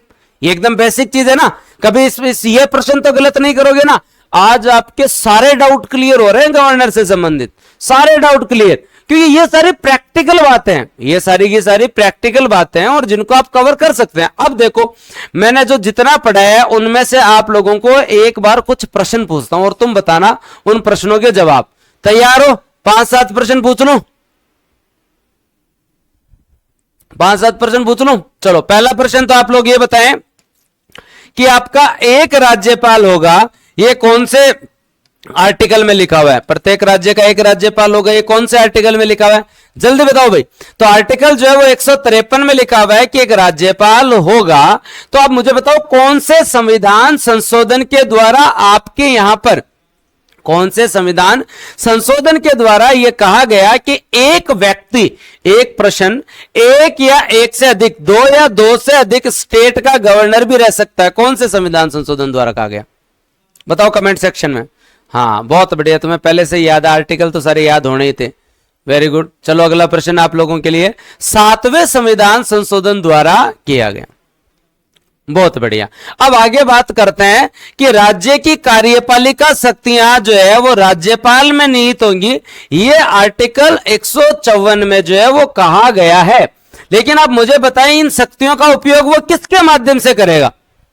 हाँ, किसके माध्यम से इन शक्तियों का प्रयोग करेगा? बताओ भाई, किसके माध्यम से इन शक्तियों का प्रयोग करेगा? तो किसके माध्यम से करेगा? अधीनस्थ के माध्यम से इन शक्तियों का प्रयोग करेगा। जायज बात है। फिर बात आती है आपके यहां पे कि दोस्तों राज्यपाल का चयन कौन करता है? बताओ कमेंट सेक्शन में, राज्यपाल का चयन कौन करता है? राज्यपाल का चयन कौन करता है? राज्यपाल का चयन कौन करता है? अगला प्रश्न, राज्यपाल की नियुक्ति कौन करता है? एक एक डाउट क्लियर होना चाहिए, आर्टिकल तो वैसे ही याद है। तो चयन कौन करता है? केंद्र सरकार चयन करती है, राज्यपाल का केंद्र सरकार जो है चयन करती है। नियुक्ति जो है राष्ट्रपति साहब करते हैं। कौन करते हैं? राष्ट्रपति साहब करते हैं। क्या सर ये भी जायज बात है। अगला प्रश्न आप लोगों से कि राज्यपाल का पद कहां से लिया गया है, राज्यपाल का पद कहां से लिया गया है, और राज्यपाल का जो है वो दोस्तों नियुक्ति की प्रक्रिया कहां से ली गई है, नियुक्ति की प्रक्रिया कहां से ली गई है, नियुक्ति की प्रक्रिया कहां से ली गई है बताओ। हाँ, केवल रट्टा नहीं मारना कि एक राज्यपाल होगा, उसमें एग्जीक्यूटिव पावर होगी, उसका अपॉइंटमेंट होगा, उसके बाद में कार्यकाल, योग्यता, शर्तें, शपथ, ये तो सबको ही याद है, ये तो सबको ही याद है। तो पद जो है वो 1935 के एक्ट से लिया गया है। नियुक्ति की प्रक्रिया सर कनाडा से ली गई है, नियुक्ति की प्रक्रिया जो है वो कनाडा से ली हुई है, नियुक्ति की प्रक्रिया जो है वो क्या ली हुई है, कनाडा से ली हुई है। ये तो सर याद हो गया, जायज बात है, याद हो गया। उसके बाद में अगला प्रश्न आप लोगों के लिए मैं पूछता हूं कि जो है वो आपके राज्यपाल होते हैं वो किनके प्रसाद पर्यंत होते हैं, उनकी नियुक्ति कौन करता है, उन्हें हटा कौन सकता है, और वो त्याग पत्र किसे देते हैं, बताओ। अगला प्रश्न आप लोगों के लिए, हाँ कमेंट सेक्शन में यह झाम बांध दो, खिंचा रखो मीटर।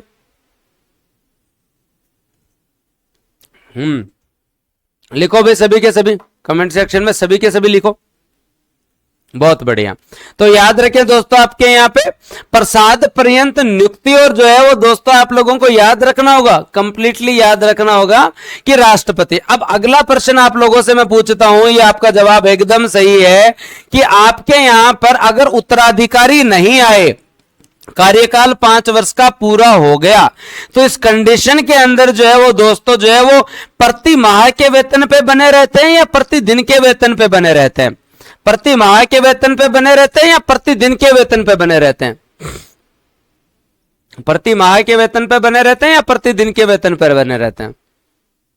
क्या बात है, गजब, प्रतिदिन के वेतन पे बने रहते हैं। अगला प्रश्न आप लोगों से कि राज्यपाल का जो है वो वेतन का निर्धारण कौन करता है, राज्यपाल के वेतन का निर्धारण कौन करता है, केंद्र सरकार करती है, राज्य सरकार करती है, संसद करती है, राष्ट्रपति। क्या सर जी, निर्धारण संसद करती है, लेकिन वेतन देते कहां से हैं, क्या सर जी, वेतन जो है वो राज्य की संचित निधि पर भारित होता है, राज्य की संचित निधि पर भारित होता है, राज्य की संचित निधि पर भारित होता है, राज्य की संचित निधि पर भारित होता है। क्या बात है, ये तुम लोगों को पता है। लेकिन ये बात बताओ कि कोई गवर्नर अगर एक से अधिक राज्य, मतलब 2 राज्यों का राज्यपाल है, तो उसका वेतन कौन देगा, इसका डिसीजन या उसके कार्य क्या होंगे, ये निर्धारित कौन करता है, ये निर्धारित कौन करता है, बताओ, ये निर्धारित कौन करता है, ये निर्धारित कौन करता है, क्या बात है, ये कौन निर्धारित करता है, ये राष्ट्रपति करता है। ये निर्धारित कौन करता है दोस्तों, राष्ट्रपति करता है। और अब दोस्तों आप लोग जो है ये बताएं कि पेंशन कौन देता है, पेंशन कौन देता है, पेंशन कौन देता है, तो वो जो है वो क्या, भारत की संचित निधि से। तो एक बार सभी लोग कमेंट सेक्शन में ये बताएं, आर्टिकल 153 से लेकर 159 एक सांस में लिख दो, आर्टिकल 153 से लेकर और आर्टिकल 159 तक जो है जो एक सांस में लिख दो भाई, सभी लोग जो एक सांस में लिख दो, हाँ सभी लोग जो है वो एक सांस में लिख दो, जल्दी से लिख दो भाई सभी के सभी स्टूडेंट। 153 से लेकर 159 तक कंप्लीटली एक साथ लिख दो भाई, एक साथ लिख दो सभी के सभी स्टूडेंट, हाँ सभी लिख दो एक साथ। 153 से 159 आदर्श बैच आपका आज से स्टार्ट हो गया, जो एडमिशन लेना चाहते हैं वो लेट ना